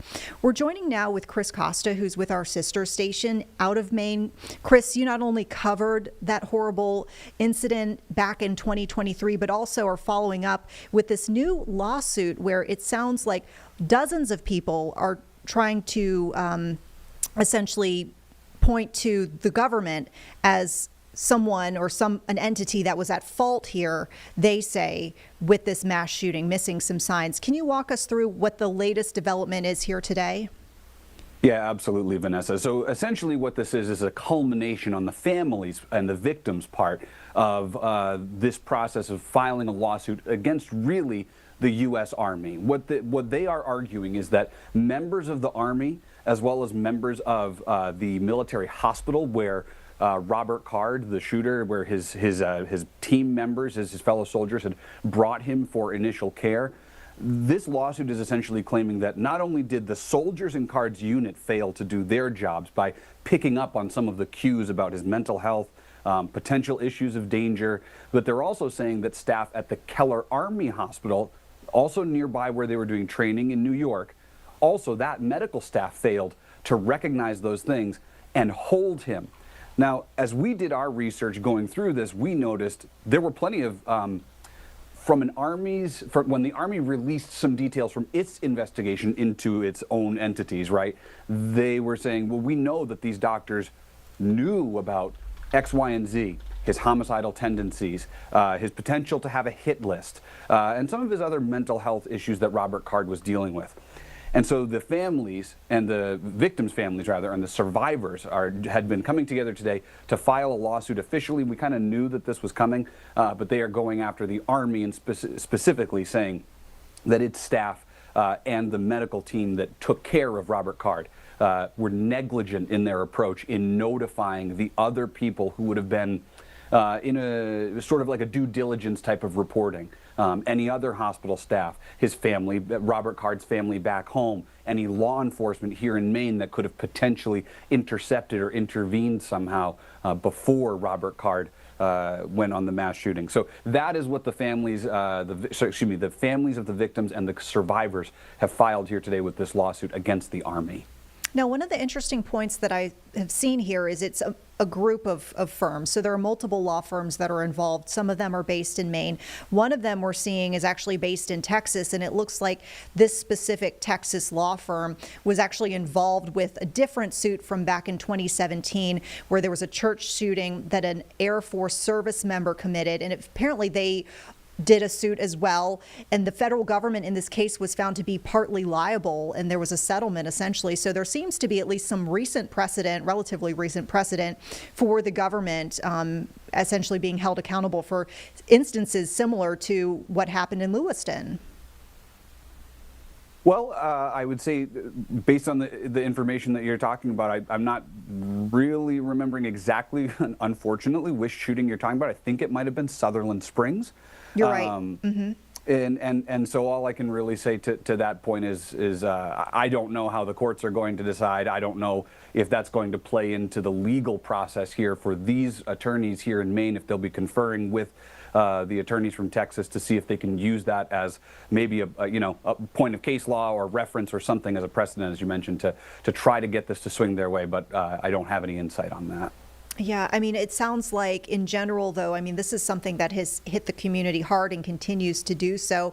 I mean, my understanding is you were there covering, the actual mass shooting that happened in 2023 and have been doing reporting since, very much in depth. I mean, what can you say as far as what you've learned about, what transpired and the impacts that continue to this day following that shooting for your community? Well, as far as what's transpired, for the most part, we have kind of fleshed out all the details about what led up to the shooting. What were those sort of dropped balls? The phrase you're going to hear over and over again from the families and especially the lawyers, really, is that the Army dropped the ball. That's what they're claiming. That the Army dropped the ball in multiple instances where they could have intervened with Robert Card. So this has had a pretty wide impact for this community, and it's really run quite a bit of a spectrum. For some people, this was, as you can imagine, incredibly emotional, took away their sense of safety from going to some of these places. The bar itself, it was called Shemengi's Bar and Grill. The owner decided not to reopen it as a bar. Instead, it's been turned into a 24/7 shelter in the city. But you can also imagine for the bowling alley, it's been incredibly tough. They had to completely renovate the inside while trying to maintain their name that is always going to be associated with Robert Card and a mass shooting. But I know that what they've been trying to do by giving it a fresh look, by welcoming people back into the doors, is to say, this did happen in our community. It is part of our history, but it doesn't mean it needs to affect everything we do from here on out. So again, there's some people on one side who have been extremely affected by this, and then there are others who are maybe not quite as vocal about how much this has affected them. There were some people that I spoke to around the 1-year mark who said, no, I don't plan on attending any of the 1-year ceremonies to kind of commemorate. It's just not something I want to be a part of. And so it was hard for us as reporters, right, when we're always trying to get people to talk and share their stories and share how an event has impacted them. There were some people who said, I don't want to talk about it anymore. There were some people who even told me, I'd rather go rent an Airbnb for the entire weekend and be away from sort of those ceremonies. So you had asked me a couple of questions, Vanessa, and I want to make sure that I capture all of them. You'd asked about kind of the latest developments. Really, we had worked on getting everything that led up to the shooting and then all of the documents that kind of came out afterward, whether it be the Army's internal report, the reports that came out of the Saginaw County Sheriff's Office here in Maine detailing how many interactions they had with Card, how they had tried to use our state's yellow flag law which is in itself a difficult process described by both sides, Democrats and Republicans who helped pass it through. They understand that it is a bit of a cumbersome process. That was the word that came up a lot about a year ago, was that it's cumbersome. I can go into more detail on that if you want, but I know that really the focus for us has been, figuring out where did people drop the ball.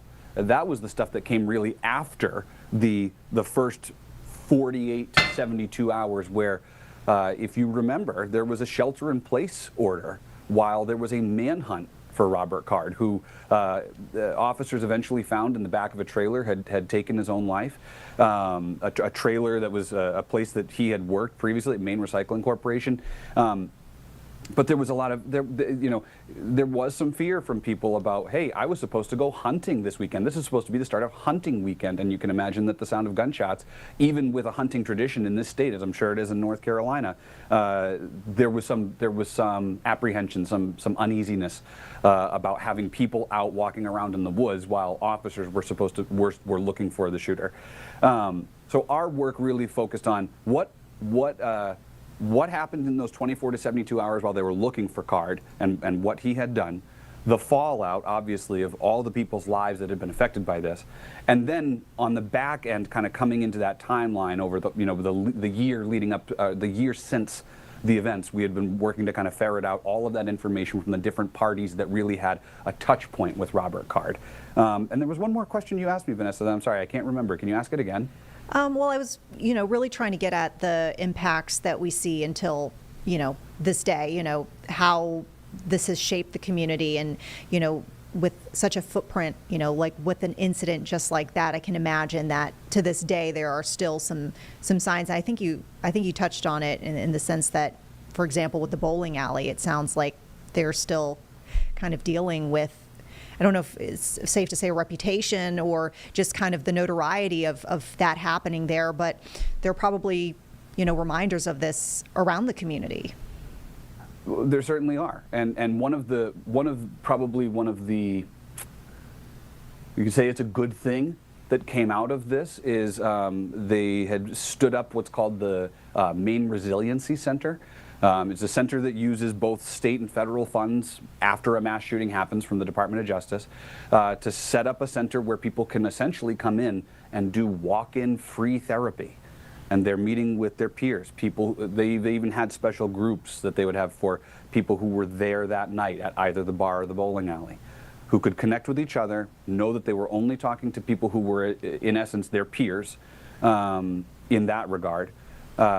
And that center has spurred a lot of healing throughout the community. And I've heard from people who have used it over the past 2 years who have said, this has been a critical place for me to kind of open up, express how this has affected me in my life. Because as you can imagine, for some of the survivors, maybe the physical wounds might not be as big, but the mental wounds certainly are. And so that's been a place for them to take a moment, reflect on what they've gone through, have some support from both peers and professionals. And so that's been one way that this has really rippled through the community.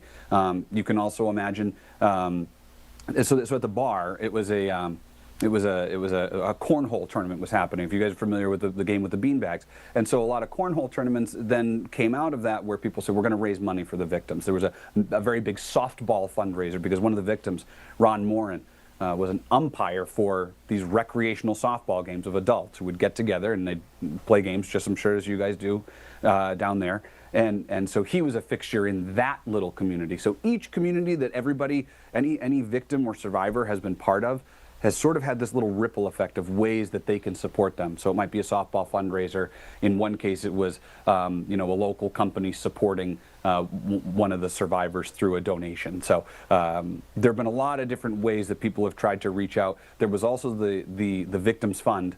So there was money that actually went to the survivors and the victims' families as part of this. But the overall sentiment that I heard from people was that it was obviously not about the money, but just the fact that they have somebody that they can connect with to share what was obviously a very painful experience. Yeah, I mean, you talked about as well some of the signs that, the plaintiffs say that were overlooked. I heard you reference the fact that he had a tendency to make hit lists. Were there any other notable signs that, these families say should have really been caught, should have really been a red flag about Mr. Card's behavior? I think that really the big ones are the ones we've touched on, that doctors had documented that Robert Card had homicidal ideations. I'd say that was the one that in my reporting, when I read that in the U.S. Army's report, it was essentially an audit, but it was an investigative report done by an Army investigator who said, they went through kind of each step of the process. When did Card start exhibiting these symptoms, and who intervened with him along the way? So there were talks about, could New York have implemented its red flag law where they could have separated Robert Card from his guns because he was training in New York? Could New York State Police have done anything when they interviewed him? But really what the plaintiffs in this case are focusing on is the U.S. Army, because of the soldiers in his unit who knew Card intimately, who had instances where he would speak to them and they would say, something doesn't sound right. Even documented instances where he would physically assault some of his fellow unit members. Things that his unit members realized were out of character for Card. And so really the finger pointing is at the members of that unit who, during their, there was a commission that was held here in Maine that basically interviewed every one of the players that would have been involved here. When they interviewed his unit commander, he basically, there were certain times where he said he didn't realize that he was supposed to report these type of things and thought he could not because of HIPAA regulations. As we learned through that Army investigation, this was about a year ago now, they could reveal some of those things that were concerns about a person's medical privacy because they involved the potential danger to somebody else and because they had, I'm going to not be able to reiterate exactly the verbiage, but because they were working for the Department of Defense and at the time they were under the Army's supervision, there was expectations that those unit members would have reported up the chain of command the issues that they saw with Robert Card. And then they're also, again, taking to task the Keller Army Hospital, which is there in New York, which documented some of the issues, but ultimately, as the Army report investigation found, really failed to take any meaningful action. They allowed him to leave Keller Hospital despite having notices for the staff that he was not ready to leave. So this was difficult. I mean, there is a lot of finger pointing at the Army for what they did and did not do. I'm curious as well if you've heard from, either through the law firms that are involved with this or the actual family members of those who were affected, have shared with you. I mean, we know what's on paper with the lawsuit, what they're seeking, but did they express what they hope comes from this, should they be successful in court? So I've not spoken with the attorneys about any type of money or settlement. I don't know that that's necessarily the goal. As you can imagine, the real goal is to make sure that the Army is held accountable, that nothing like this ever happens again. The Army had said during a press conference after it released its report that it was going to review its protocols, that it was going to start implementing certain things to essentially care for service members who were dealing with these type of mental health instances. The plaintiffs feel that that's not been exercised maybe as quickly as it could have possibly been. I don't really know that that's my place to say because I don't know the inner workings of the Army and when they changed their protocols and operating procedures. But what I can tell you is that these survivors and these victims' families are really feeling like, what has the Army done to show us that they are holding themselves accountable? And if they're not going to hold themselves accountable, then we need to take them to court. Well, I mean, there's been so many developments, and I know that you've been staying on top of all of them. We've looked over your reporting. I mean, it's been so substantial what you guys have been looking into ever since this, happened. What are you, I guess, looking for on the horizon other than, obviously what comes from this lawsuit? Is there anything else that you're working on, from a journalistic stance of this is another thread that we have yet to pull on that I'm really interested in pursuing? Are there any kind of, I guess, loose ends that might need to be addressed as far as looking into something with this case? Me personally, Vanessa, one thing that has come up has been, you may have seen a lot of reporting in the New York Times about the blasts that the soldiers go through, that they deal with when they're doing grenade practices or they're doing drills with their weapons. Robert Card was a grenade instructor, and the people who have analyzed his brain are worried about a traumatic brain injury. The scientists at Boston University, after his family donated Robert Card's brain to science to try to figure out, did he have a traumatic brain injury? These experts and these scientists and doctors believe, yes, there is an indication that there was some type of traumatic brain injury, but they can't necessarily connect that to the use of grenades in training.